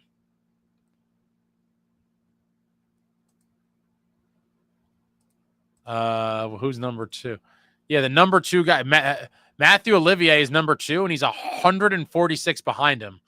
Kiefer Sherwood has 446. Olivier has 300. That's insane. Dedication to the hits. Billy D, I just want to say I appreciate you guys. Good conversation here. Well, I appreciate that, Billy. Appreciate that, Billy D. What is NSNL, Billy D? What is Billy D NSNL? I need to understand. God, you guys, I can't catch up. Every time I think I'm making progress through the comments, more come in. David, Flames up 2-0 on Wild, dominating play, watching while listening to Ace. West not decided. The West was so much better than us this year. It's crazy. Oh, Zetterlund 100% scored with the trade. As did, the biggest winners of the San Jose Sharks season was Mackenzie Blackwood going to the Avs and Zetterlund getting dealt to the Sens. They're like, yeah, baby. We went from the poorhouse to the penthouse. I know, Snow. That's my point. We get Glass and Sprong. Teams trying to win get Cousins and Zetterlund. It's a night and day difference.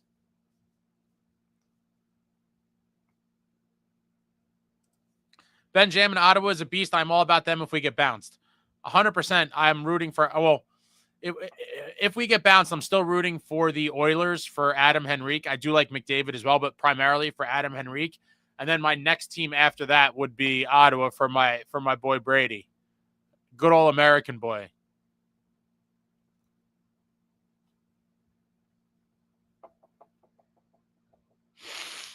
Jason, I really want Fitz gone. I don't think he's creative enough to fix this team with no cap space. I completely agree.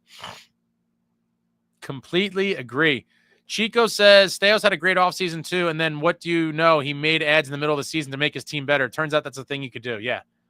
Again, I'm very frustrated by this, Chico. I did say when I was fist pumping Fitz's summer moves, I said, I was critical of him from the season before for the lack of in-season moves when we were struggling to make a playoff spot.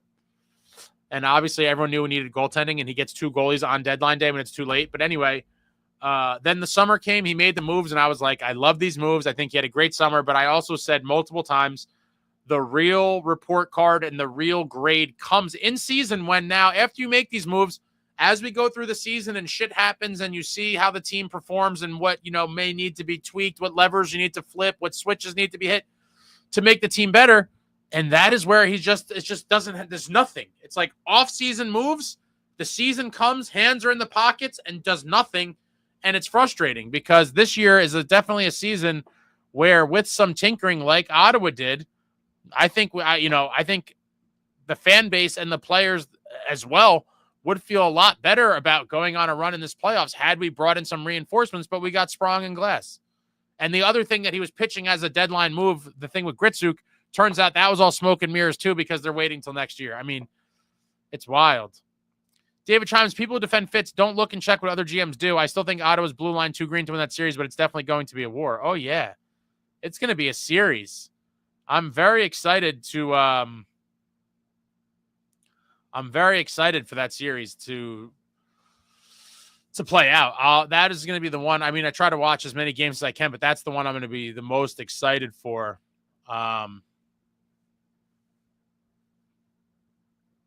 Outside of the Devils, obviously. Fitz's answer to why they didn't pick him up on waivers for free on its own should have gotten fired on the spot. There's so many things you could talk about. Benjamin, I wanted that Weasley, dirty, nasty Marchand in a Devils jersey. I don't think he would have wanted to come here. I think he wanted to go to Florida, and that's kind of what forced the hand there. I would have loved him too. But I think he wanted no parts of this. Sherry says, let's talk about Bill Spalding. Does he not kick ass? I like Bill. John Fay, I'm going to head out later. See you all for Sunday's post days. Take care, John. Mike, remember the Rangers kept getting all the free agents like Yager, Lindros, Bore, Fleury, Halik, and they were still awful. Yeah, they were signing everybody for years and years. You could add Gomez to that list. It is crazy the amount of big names they went through in those years. Shit.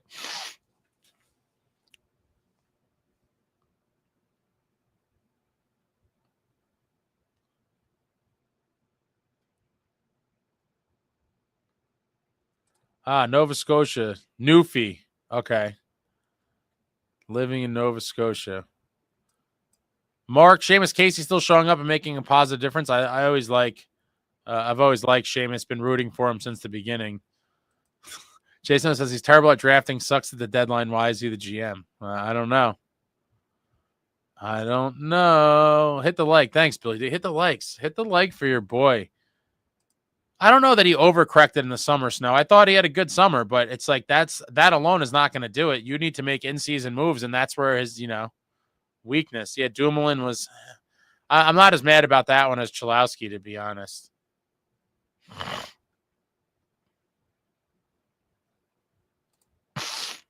Chico says, Mike Ham hesitant to speculate, but I was wondering why I didn't land another GM job before now. Maybe he had been sick for a while and just wanted to be home with a less intense role.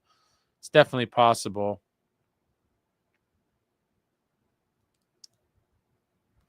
Evan, Fitz draft history is not good, just is a poor GM, and in season, no words to describe how poor he is combined with this horrendous ownership group we have. Yeah, I agree. It's not fun. Fitz did say we came close, second even. The NHL is hard. We came in second place at the deadline. Fitz goes big game hunting, comes back with squirrel, not moose. Oh, man. You guys are brutal.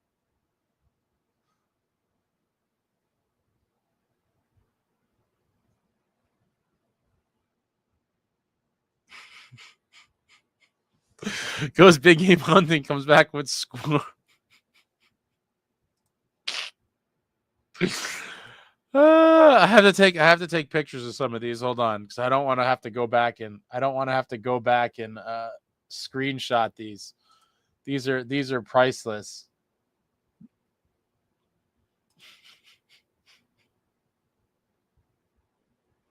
Oh man.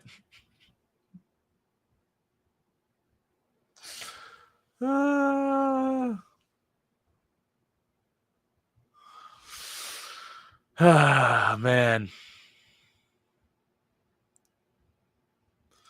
Yeah, traveling, I think. Yeah, Marchand is looking to ride into the sunset under the sun and with another clean chance at a cup. He wasn't coming here. It makes all sense in the world for him to want to go there.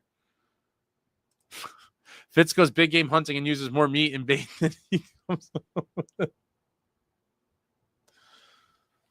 Evan, I was at the game too, and it was painful.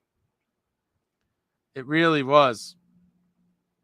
I'm lucky that I was spared the Bruins game I wasn't at, but I was at this one, and this one was painful. This one hurt to be at.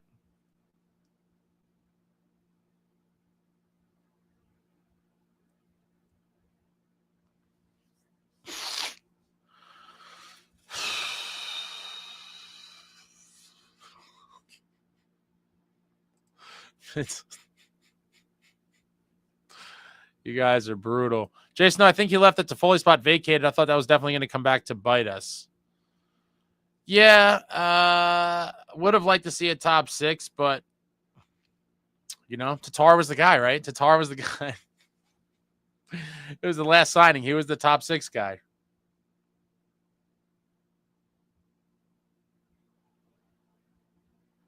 Chico says, maybe it's hindsight, but I can't give Fitz an A on his offseason just because we went into the year of the big hole in the top 6. I think at the worst, you have to give him a B+. I mean, because, you know, the big hole, you were thinking Tatar or Mercer or somebody could have filled in. But yeah, I mean, it was a pretty big hole. But revamping the defense and goaltending, it's a lot to do in one offseason. But yeah, I guess a B+ maybe. Jason, no, I didn't think the bottom 6 would be this bad. Some of these guys fell off a cliff. I don't think anyone could have seen that coming. I certainly didn't.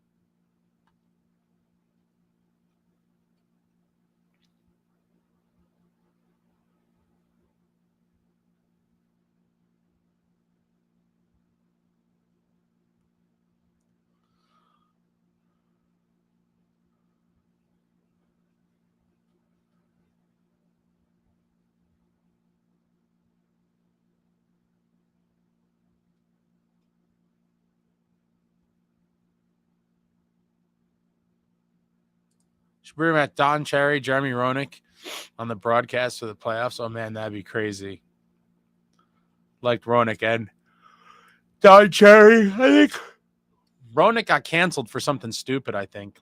Something about like Catherine Tappan and his wife in the pool or something. It was something wild that he got canceled for. I forgot about that, actually.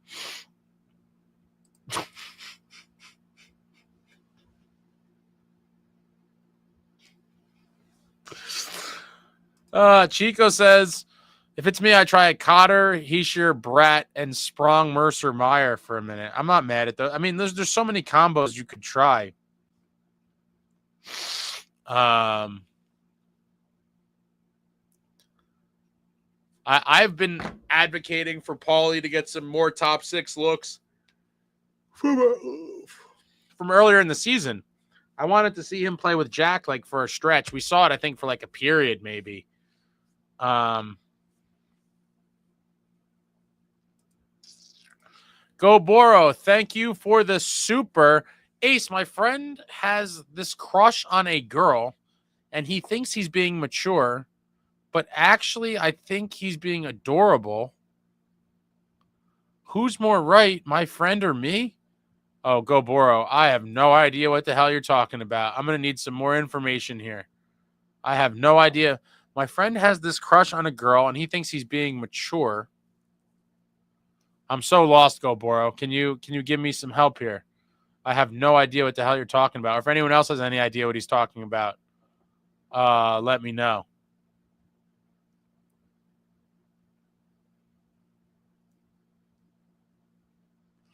I can live with the beat. Tatar was a decent bet, and recently his play has been better, but it took him a while to wake up.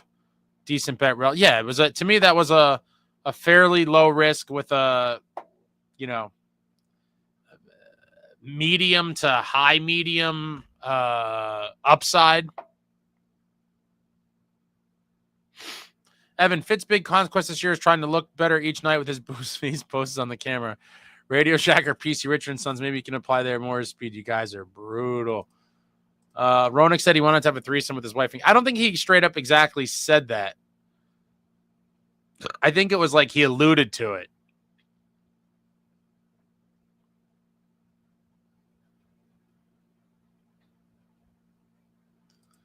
Yeah, I'm so confused on what this is. I have no idea. Checkmonic says, answer, Ace, you got this. And then Chico said, how are you supposed to judge that on no info? Yeah, I have no idea what he's talking about. Do you have any idea what he's talking about? I don't know. Evan Burns says, one thing I do like recently is the play of Eric Hall. He's been scoring for us. Keep it up. Hopefully he saved some for the playoffs. One of my friends texted me during the game and said something about Hall, and I was like, save it for the playoffs, Eric. What are we doing here? We're going to just start popping all these goals out in these meaningless games down the stretch. Benjamin says it's 4 a.m. UK time, so go was loaded. Chico, if Tatar is sitting at like 35, 40 points right now, we're probably doing backflips over him. Maybe. What is he actually at? Probably like 20. Oh my God, 17. Yeah, it's pretty rough.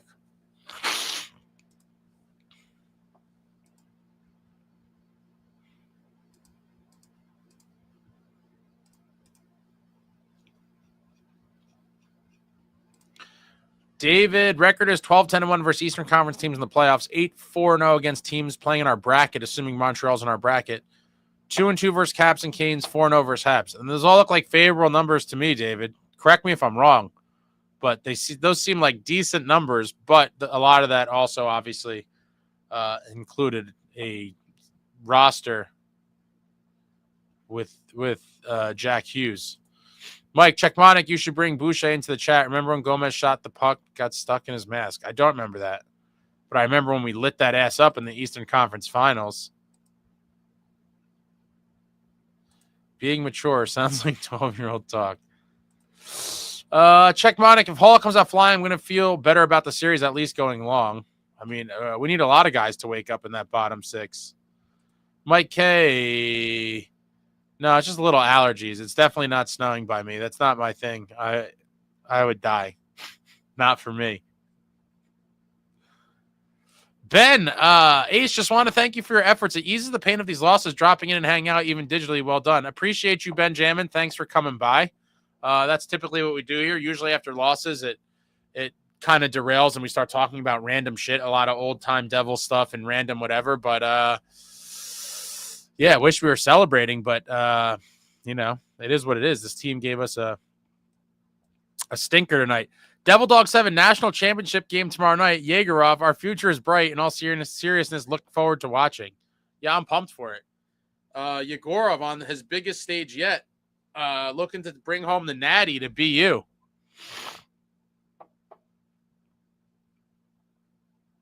It's a big one for Pando. And obviously Shane LaChance as well. Now Devils property. The captain. The captain of BU is now also Devils property. Chico, you can't have all of Halla, Tatar, Bash, Lazar, and Dowling on the team. At most, pick two, but ideally just keep one and toss the rest in the offseason.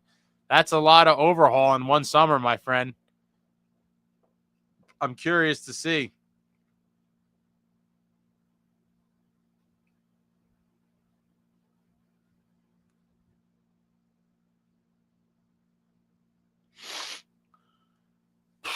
Yo, Holmes, if it was the playoffs tonight, he would have had it. Country Club Keith. Yeah, I was a little surprised. I was like, what the hell is he talking about? Like, if it was the playoffs, Bratter probably would have blocked a shot. I'm like, David Chimes, a super chat question was paid in British pounds. English teens need advice from Jersey Italian hockey fans badly. Time to play Dr. Drew. I don't understand what the question is, though. I wish I did. It doesn't make sense. I'll put it up one more time. My friend has this crush on a girl, and he thinks he's being mature, but actually I think he's being adorable. Who's more? Yeah, I don't know. For the life of me, I can't make sense out of that one.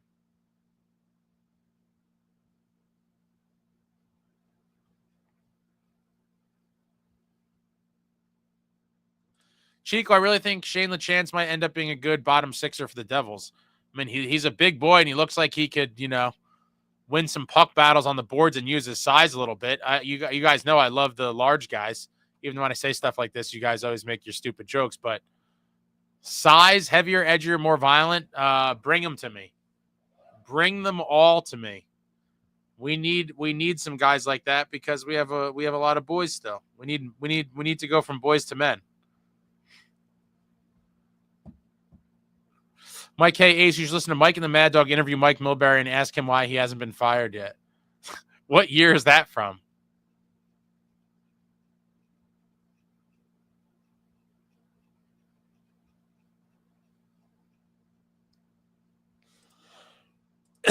We do need a win. One more point was what we needed before Boston.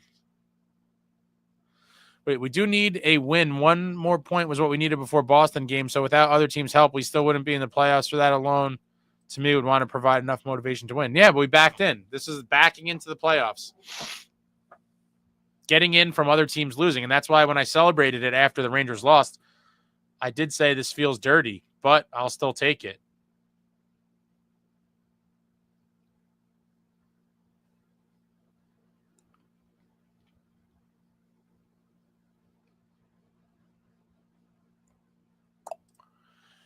It's if he's being mature or adorable based on no info.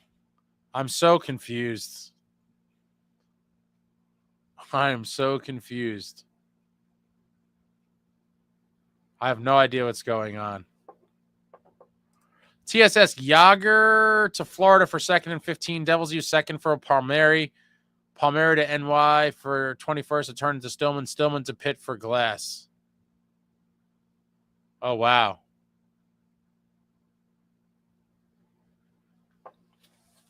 Wow. How to trade an NHL all-time legend for...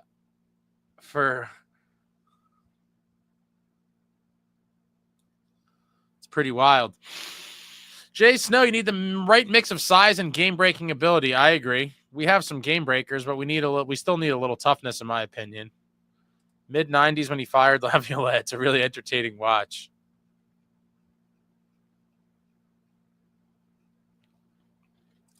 Yo, Holmes, if you think your friend is adorable... Yeah, Benjamin, bring in all the big guys. Let's get some junkyard dogs and some heavy hitters.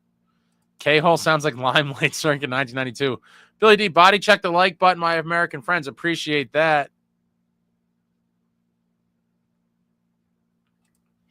Mike K, you know who I'd rank as a weird guy to see in a Devils uniform? Wayne Simmons. I just got used to him as a Flyer. It was weird. I agree with that.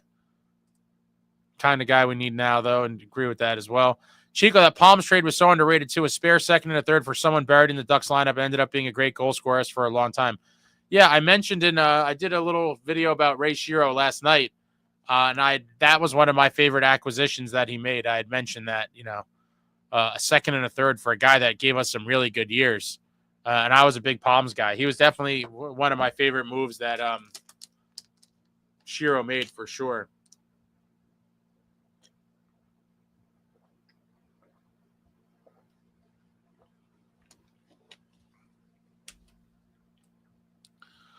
Check Monic. I wonder if we got to the 3rd round whether Jack would try to play. No, he's done, man. Done.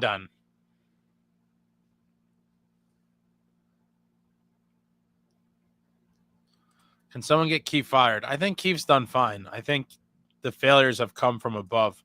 Sherry says, I love Halla. Coordinator is not a playoff coach. We're going to see.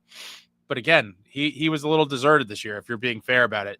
Yo, Holmes, Devil have needed boys to men for the last decade. The future is bright, boys.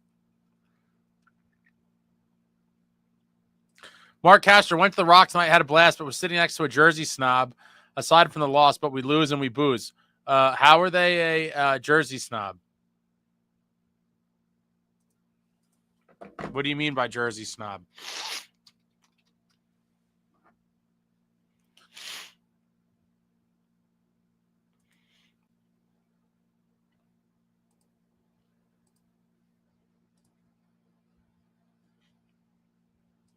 Evan says, against rival Isles, I want McDermott in. I don't think we're going to see McDermott again, except random warm-up action and maybe, yeah, probably that's it. Trying to think of other weird Devils, maybe Doug Gilmour or Dave Andrechuk.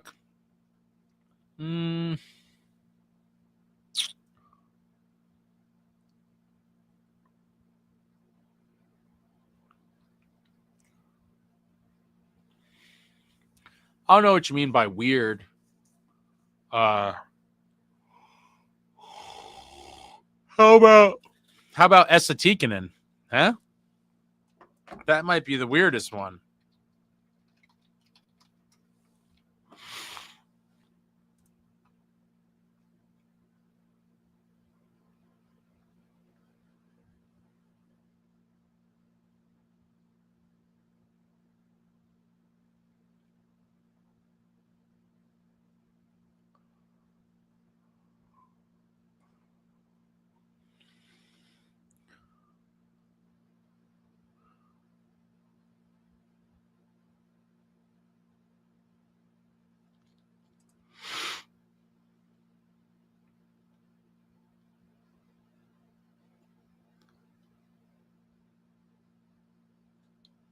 Yeah, Esa Tikkanen. That's a crazy one. All-time weird random Devil. That has to be number one. Jay Snow 9. High danger chances tonight, man. We struggle just to bury shots. We have a roster full of guys with bad shots. Yeah, but someone will probably pull out a crayon chart of how the expected goals for was amazing. We just have a low shooting percentage right now. It's bound to go up, I promise.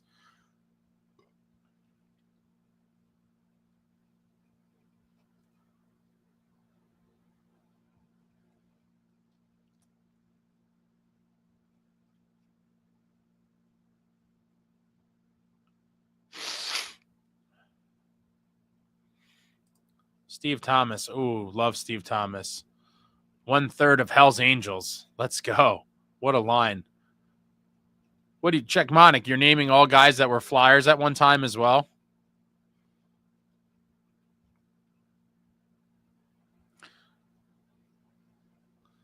All three of those guys have played for the Flyers and the Devils. And Beezer and Yager played for the Rangers and the Devils as well.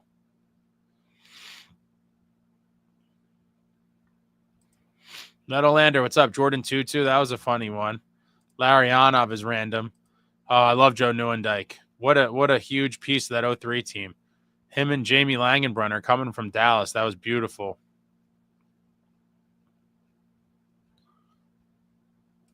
Marty and Beezer in 01. All-time Devils tandem.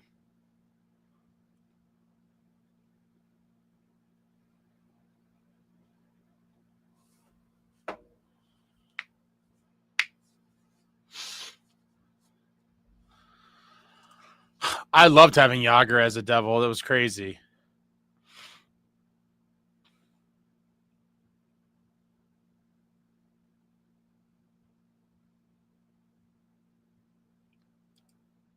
David Chimes, Bernie Nichols felt weird. God, I wish he scored in his big OT opportunity. Game 794. Just missed a chance. Net front against Richter. Still etched in memory. Bernie Nichols. Yeah, that's got to suck when you get traded off a team and then they go on to win shortly after. Yeah. Sad for Nichols, who was traded after 94 and never won.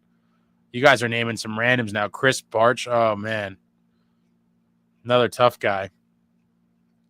Devil Dog Driver was weird, pompous, and arrogant, especially in person if you ran into him at a local rink when he played adult league after he retired. Really? I've never heard that about him. I've met Bruce a bunch of times. He seemed very nice. Maybe this was going back years ago, maybe. Mark, how about Mario Lemieux almost being a Devil if the Penguins didn't tank? That would have been interesting. How a lot of things may have been different. TSS, wasn't Datsuk almost a Devil in 07? I remember hearing some kind of rumblings, but who knows the truth to any of it.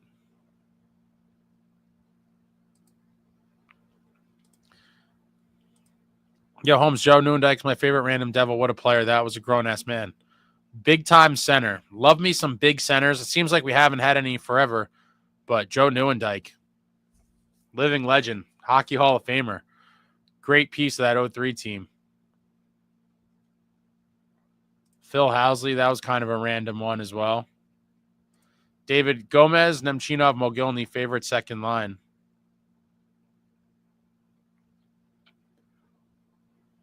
Andrew Peters, another tough guy. Ryan Clough was both a Ranger and a Devil. Man, Ryan Clough, that was another one to lose, I think, towards the end, like bad signings.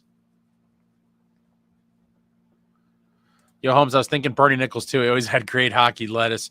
Mike really needed an Arnott down the middle. They don't really make many like Arnott anymore, but I love Arnott. The big boy coming down the middle. Alex, I think that's supposed to say, is that supposed to say Alexei Ponikarovsky? That says Pokahansky. Oh, boy. Oh, boy. Billy, who do you want for Mercer? I don't know what the rest says. Mike, yeah, we're so small, but that's also how the league is now. Yeah, a lot of these teams are super small. It's not the old-time league with the Giants anymore, but I think you may start seeing a move back towards it at some point. It's nice to have big centers. All right, you know what time it is. I'm going to go to the bathroom 2 minutes. I'll start winding down when I come back. Throw out your questions, comments, concerns, suggestions. Back in 2 minutes. 2-minute drill. Using the facilities. Be right back. Well, I'm tripping on stuff.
Well, all right.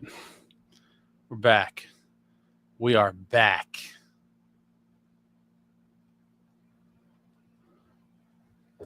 Evan, any update on potential watch party sites for games that will be in Raleigh under consideration? Yeah. I'm still trying to figure that out, but I just don't think that a lot of the people here are not really in the area. And I said for people to email me. I got some emails, but I don't know that it's enough people to be able to pull off kind of what I was thinking. It's still kind of up in the air. We probably have about a week and a half. I don't know. I'm still thinking about it, but like, I don't want to do something that's going to suck. Yeah, I had some grand plans, but I don't think they'll happen. I'm hoping, maybe well, it could even be maybe next season, but definitely by the playoffs, I have some ideas that I probably should have started thinking about some of this stuff a little earlier, but I was never really thinking about doing like in-person stuff. And then people brought it up. So then I just try to put some ideas together, but I'm still kicking it around, but I don't know. We'll see. I think people are all spread out all over the place. So maybe I'm sure the Devils might host something. Maybe I would just kind of go to that one, but I don't know. I'm not going to lie. I do like watching games at home. Like for games like that, I much prefer to watch them home. But if there was the possibility of doing a cool event, I would. I just don't think there's enough people to kind of do what I was hoping. That's kind of the short of it.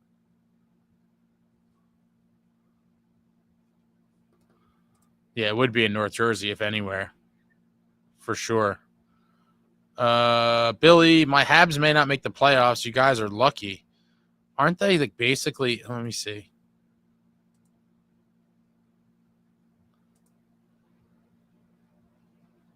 Yeah, they took that loss to the Sens tonight.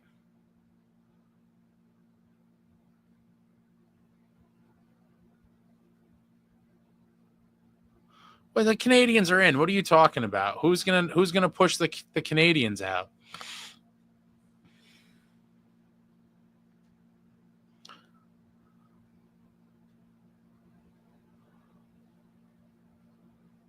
They're in. How are the Canadians not in? They're definitely going to be in. Yeah, the Canadians are definitely in. Rob, will you be having an impromptu BU after the after show tomorrow? I didn't think about that. It's possible. These things are killing me down the stretch, man. It's like every day there's something going on. Videos and lives and yeah, tonight was Friday. Tomorrow's the BU game. Sunday's another Devils game in the afternoon. Quick turnaround. But I didn't think about that, but that's possible. Maybe I will do the NCAA championship game live. That could be a good idea. Maybe I'll do that.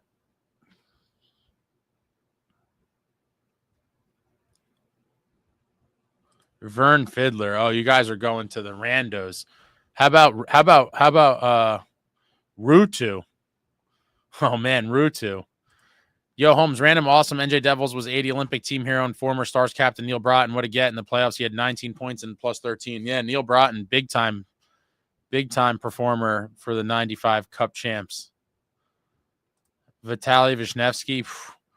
Devil Dog, tonight's game showing as a sellout. Well, I was there, my friend, and I can tell you there was a million empty seats. And this is why I tell people that look at the, I don't know what they're basing these sellouts on, but it's complete bullshit. It was definitely nowhere near a sellout. Smash the like. Thanks, Billy. Billy's on the smash the likes a lot. Mike Commodore, Ken Klee fence. Seabay, the Columbus would basically have to win out. Columbus has 4 games left, so they could get a max of 89 points. Yeah, what do you think? Wouldn't the Canadians only have to win 1 game? I don't know how the tiebreakers go between these two teams, though. If the Jackets won out, which they're not gonna, they would have 89 points. The Canadians have 87. If they won 1 more game out of their final 3, they would also have 89 points. They would both have 40 wins. I can't see all the tiebreaker criteria after that. Tom Kostopoulos, Rutu, Tutu, Lazar, Tatar, Hughes times 2. Benjamin says, Ace, you don't. You don't want to connect with these lunatics. Oh, that's not nice, Ben. Come on. Mark, remember Pete Harold? There used to be a center ice ad where they show him getting rocked by Bufflin twice. Oh, I remember Peter Harold. Dude, Big Buff was a monster, man. Was he on one or two of those Hawks Cup teams? Bufflin. He was always a guy I thought would have been looked good in the red and black too. Marty Havlet, Michael Ryder. Man, you guys are going to, oh man. Fiddler, I haven't heard that in a while. Damian Bruner. Alex, during the first period of this game, we went up 2-0. Then Malkin scored to make it 2-1. Then after that, during the third period, we just started sucking. Where did our physicality and adrenaline go? They played like the game didn't matter. They knew it didn't really matter, and so they kind of played like it. Super unfortunate. Wow, why am I so tired? Getting old, guys. Getting old.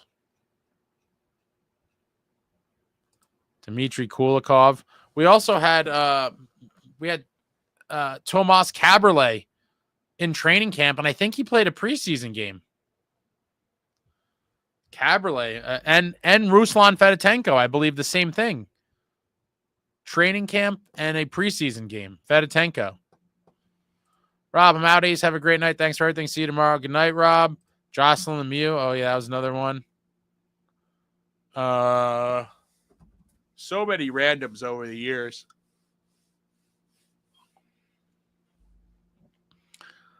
I'm trying to see something here.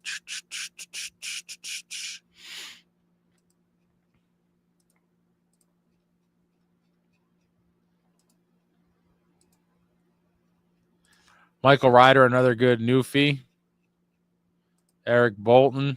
David Chimes, money puck, 98% chance Habs make the playoffs. Technically, Jackets, Isles, and Rangers have not been mathematically eliminated, but very unlikely. Habs won 6 in a row before tonight. Oh, back to Eric Bolton. I don't know if you guys remember, but in the 08-09 season, I believe it was, when Brendan Shanahan came back for another stint with the Devils, Shanny fought Eric Bolton. Like, what a lunatic. And he was like damn near, I think he was like 40 years old. I love Shanny. What a warrior. Hall of Famer, could score, definitely didn't take any shit. And he had an okay, it was an 09. I'm going to put the link in the chat right now. This was a crazy one. I remember this happening, and I thought Shanahan was nuts. Bolton was a legit heavyweight, and Shanny fought him. What a warrior.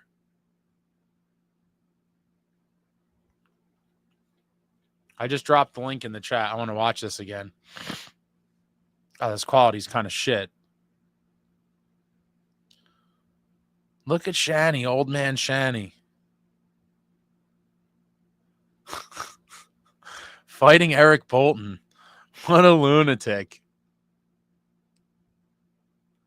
He landed some shots, too. Look at him go.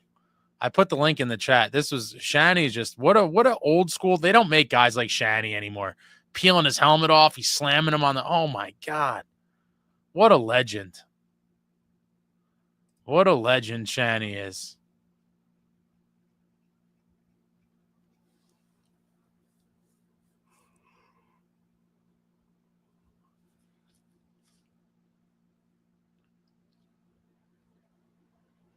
Commissaric was in training camp, but he didn't pass the physical. I don't remember that. Arnott was almost a Ranger, but he didn't pass the physical and retired. When was that? I don't remember that either. Evan says, Detroit Rangers need a miracle. Any win by Montreal they're in, I think, would officially eliminate them all. Jackets also doesn't look good unless Montreal collapses. Yeah, I can't see it happening. Curtis Foster with a slapper. Shanny fought Brashear in like 06, 07. What? I got to look that up. Yeah, Shanny's crazy.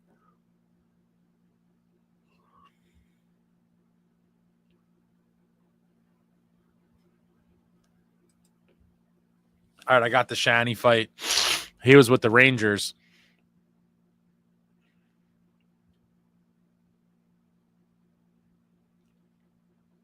Wow.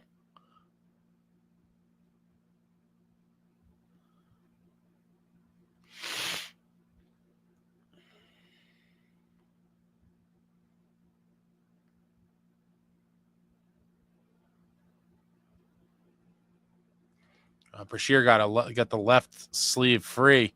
Shanny's hugging him in tight. I mean, wow.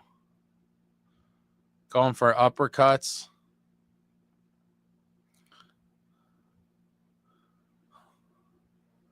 Wow.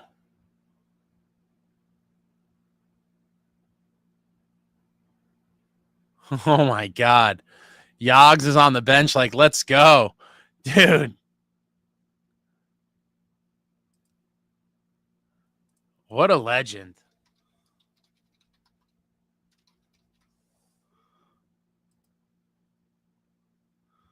Yeah, guy's got over 650 career goals. He's out there fighting with straight up heavyweight killers. Lyle Oderline, another tough guy. Oh boy, Jeff Frazee, Matt Krenti, Nick Palmieri, Nick Bergforce, Vlad Zarkov. Lyle Oderline. Billy, hit the like. Doesn't cost anything. 70 here and only likes. Yeah, I mean, people get stingy, Billy, but thank you. Definitely a blast from the past. Mark, I remember reading about Arnott trying out for the Rags because he's one of my favorites, and I was bummed just reading the commissary thing a couple months ago. That's crazy. Yo, Holmes, what a scrap. Bolton was a bruiser, and Shanny was 40. R.I.P. Thrashers. Yeah, so Yo, Holmes, coincidentally, I own the Shanahan jersey he was wearing in that fight with Eric Bolton. Beautiful piece. Beautiful piece of the museum. The Shanahan 0809 White Road game worn. Proud to have it. Shanny's the man. Brashear was a killer, Billy D.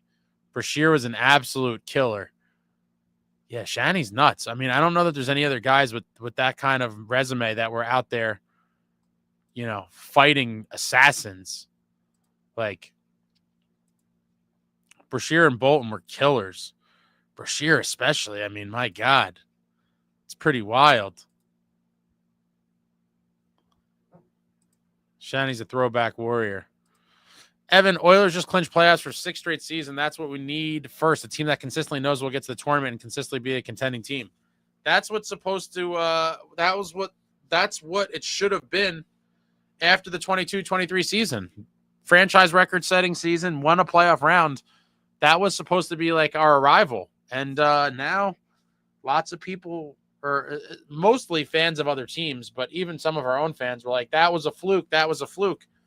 And the more time goes on, the more that they may be proven right. I don't think it was a fluke per se, but, you know, we missed the playoffs the following year and we're getting in by the skin of our teeth this year. So obviously, yes, we've had tons of injuries, but in the end, one could say that until we prove otherwise, that season very well may have been a fluke, which is pretty discouraging. Yo, Holmes, what a random awesome jersey. Ace. Speaking also of random Devils and RIP Peter Zezel.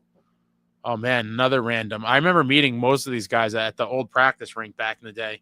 And when they would first roll up, the only thing I could get was, you know, cards of them on their previous team. So I do think I was getting, like, I think I had some Peter Zezel, like, Blues cards maybe. Rich Share. You talking about the old Star Ledger writer, TSS? Shanahan fought Probert and McSorley. That must have been way back in the day, though. Yeah, now you guys got me down the rabbit hole of pulling up Shanny fights. Oh, damn, he fought Probert in 96.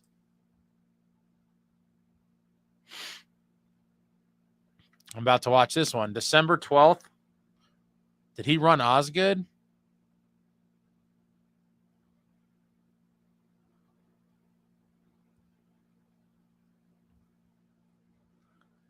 Yeah, Shanny's crazy. Probert got the jersey up on him early.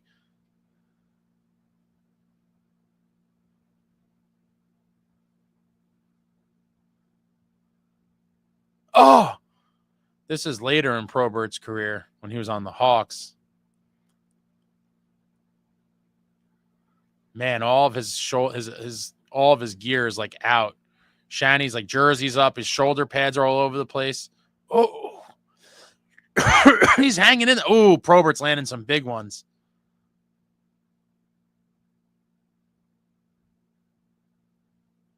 Oh, wow. I mean, Shanny stood in there with all these guys. It's crazy. I didn't know about the Probert one either. I'm going down the black hole tonight. I'm going to look up Shanny's all of his fights. What an animal.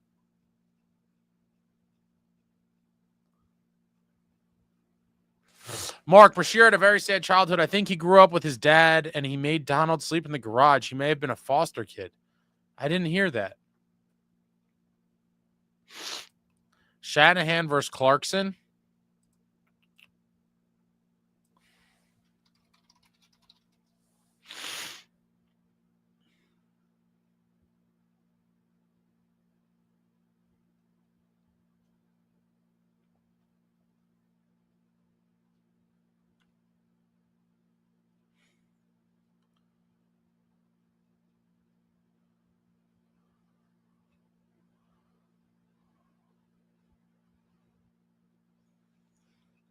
I don't see Shanahan versus Clarkson, but now I see David Clarkson versus Jerome Iginla when Clarkie was on the Maple Leafs and Iginla was on the Bruins.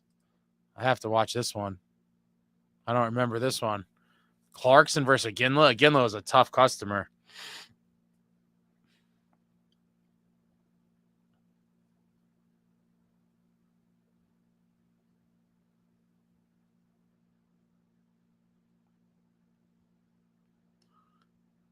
Ooh, Clarkie, all right.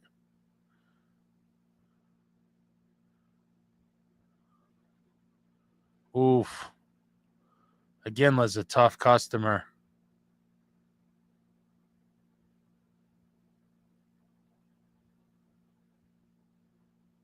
Wow. My favorite Iginla fight ever is definitely him versus Vinny LeCavalier in the Cup Finals. Crazy. I remember watching it live, and when it happened, I lost my mind.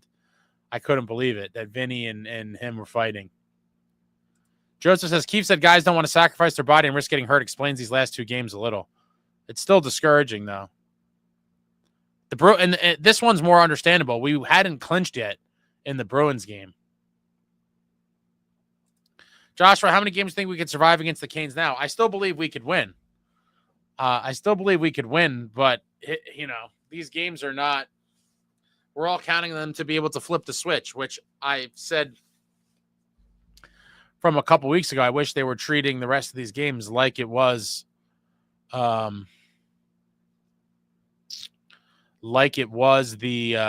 playoffs, but they're kind of, lollygagging it. I don't know. Hopefully the intensity just forces them to kick it up.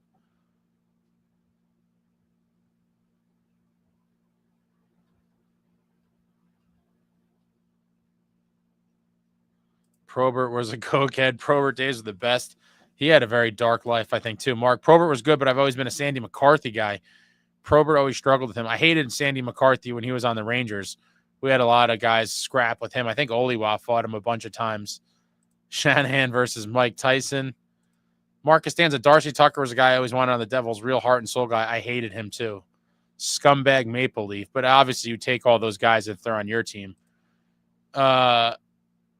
Roman Checkmonic. Shanahan versus Kimbo Slice. Oh, man. I don't know if I could. Hold on.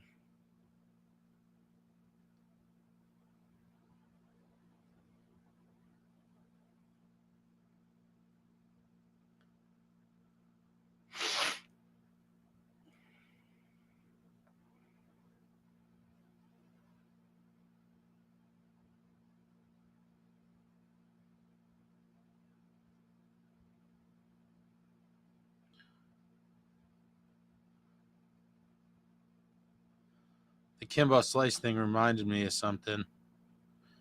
First of all, did anyone see the Kimbo Slice for all you MMA guys? The Kimbo Slice underground backyard videos when he was just killing guys in backyards in Miami? I mean, my God. Severely damaging.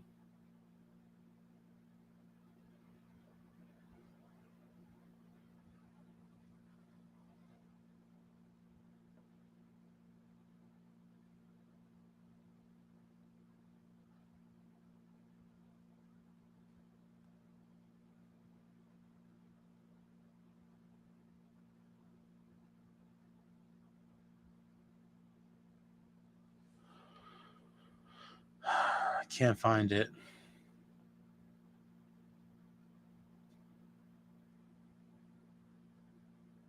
I have a good Kimbo story. The Slice Man.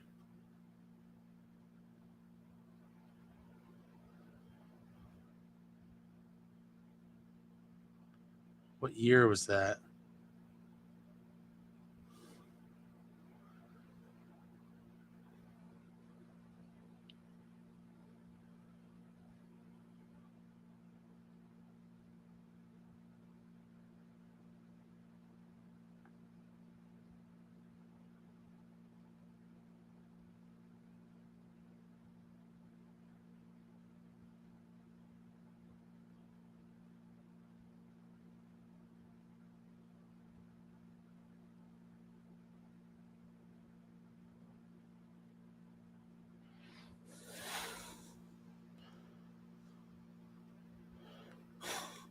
So yeah, he said Kimbo Slice. So he sent me down the hole.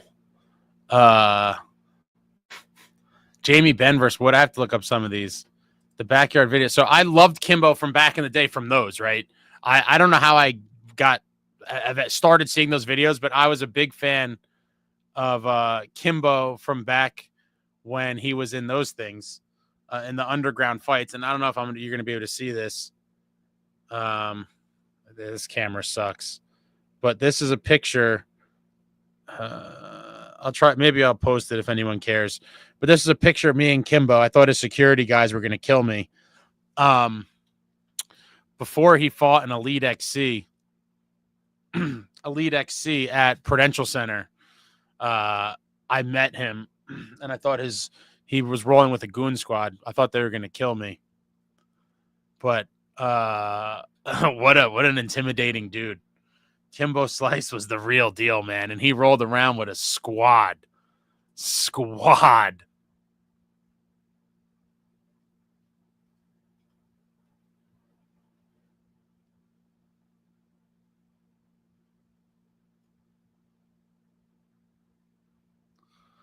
He is fighting idiots. Same at Masvidal. I wish I could have been one of those people there. It would have been insane to watch those in the backyards. Like, imagine being there for that. Yeah, he did knock a dude's eyeball out, I think. Billy Ace, bro, you missed the above, but Habs flipped the switch in 2021. They sucked, but made it to the playoffs and then the finals. Yeah, but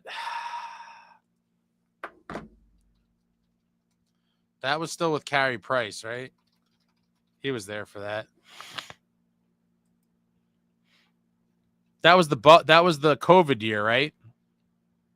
In the bubble.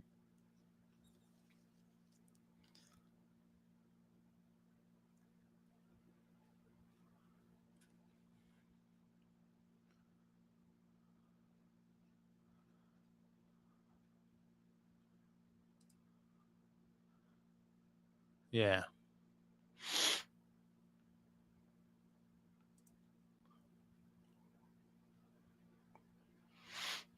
'07 Sabres Sens brawl. Ray Emery fought like two dudes. Emery was nuts.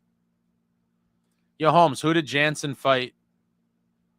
Yeah, it was PL3. I talked to him about it in the interview I did with him. I'm surprised I don't have this like bookmarked under a favorite, but I want the one with your nerves. The one that has like the Devils home broadcast. Oh my God, this is it.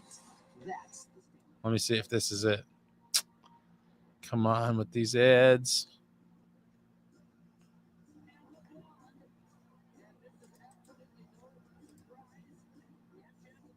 Yeah, Kanji and Chico. Here's the link. One of my favorite Cam Jansen fights. One of my favorite fights, period. This one was crazy. Yeah, PL3. I just dropped the link in the chat. Cam Jansen comes back as a St. Louis Blue. And tangles with Pierre-Luc Letourneau LeBlanc. All Jansen's fights lasted 5 minutes. He'd wave off the refs. Yeah. He had to get in there, he said. I asked him about it in the interview I did with him. It's in part 3, I think.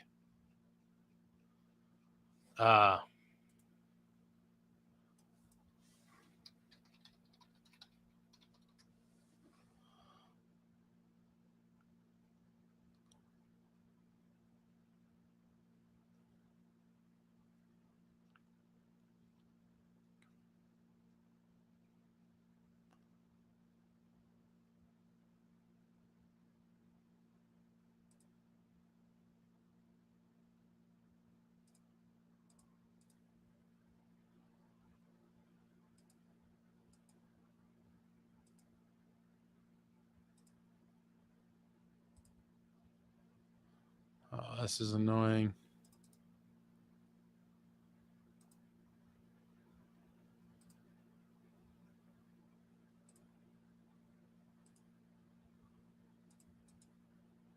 I'll put the link for the Cam Jansen interviews as well. That's the playlist page. I just put the link in the chat for that. Cam talks about fighting mostly in part 3, but he probably throughout. But there's 3 parts because it was kind of long, so I split it up. I think in the future I'll just still put it out as one, even though people don't watch long things. But Kimbo is a can when he fought real fighters. Yeah, but he was a backyard legend, man. Took out a guy out of the socket. Yeah, he was just a stand-up banger. Once wrestling and shit, cardio came into play. I mean, he fought that big cop. I think his name was Sean Gannon, and that one was like an underground fight in like some house or somewhere, and that one ended up being a tangle. I remember how the commentators used to get jacked up when Cam was ready to fight. Yeah, because it was an event. It was an event. Billy says, true, carry and bubble, but no excuses. Everyone was dealing with COVID, but not everyone had Price. Yeah, I mean, that was, we have Markey. I've said for weeks now, the real test is how far Markey could take us. And Jacob Markstrom, we trust. I think we get as far as he could drag us, but we're going to need the big guns to be the big guns, and we're going to need some kind of depth scoring in some capacity, whether that's guys like, Cotter, Nason, Palat, Tatar, a random defenseman. But guys that you're not expecting to score regularly are going to have to chip in here and there, or else I think Carolina will find a way to key in on our big guns, try to neutralize them, and then, they're going to force those other guys to beat them. Obviously, drawing penalties is going to be big in the series as well. It'd be great to, be able to rely on some power plays to win a game or two, but nothing is easy, and the Canes are a battle-tested team. So everyone's going to have to chip in, including the depth players. It's going to be interesting if someone just comes out of nowhere and has like a great playoff. Would love Timo to just have a breakout playoffs for sure. But there's a lot of, there's a lot of guys that are going to have to step up.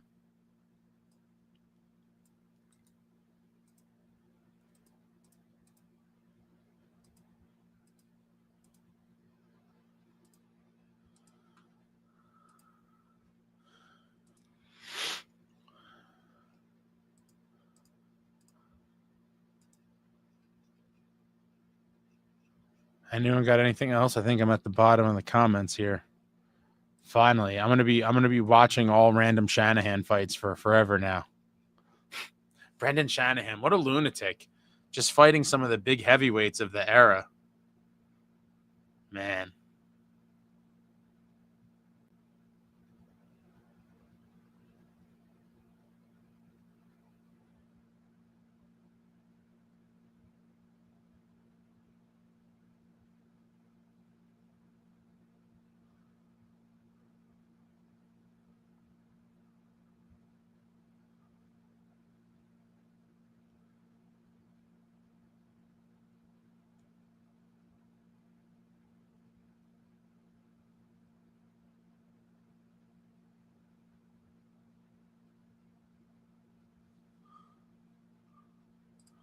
Yeah, seeing him back. And then it was weird that in the following year, I think he like played in the preseason, and then he just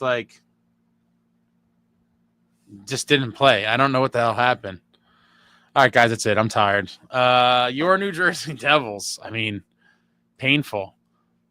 Find a way to once again blow a 2-goal lead at home and fall to the Penguins by a score of 4-2.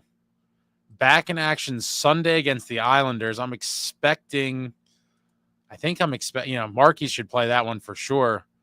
I don't know how this is all going to play out here, but it's it's time to start winning some frigging games here to feel good going into the playoffs. This is just not ideal. Not ideal, but thanks for coming out. Painful loss. Hopefully they get their shit together. We're locked in, guys. We're locked in. Hopefully get the Kinks out, get Markey feeling good coming off that horrible Bruins game. And that's it. But Sunday, I hope to see a win. I mean, what the hell, right? I mean, just beat the Islanders. Beat the friggin' Islanders. That's it. Hit the thumbs up on the way out. Check out some of the other stuff on the page if you haven't. I did drop the link to the interview page if you haven't seen those cam interviews. They're pretty good. Pandolfo coming up. Got the Yegorov video up there. Maybe I'll do a live tomorrow for the national championship game. Hopefully Yegorov, LeChance, and Pando prevail and come out on top. That's it, guys. That's it. I'm exhausted. Thanks for coming out. Like, comment, subscribe, and all that jazz. Until next time, friends, let's go Devils.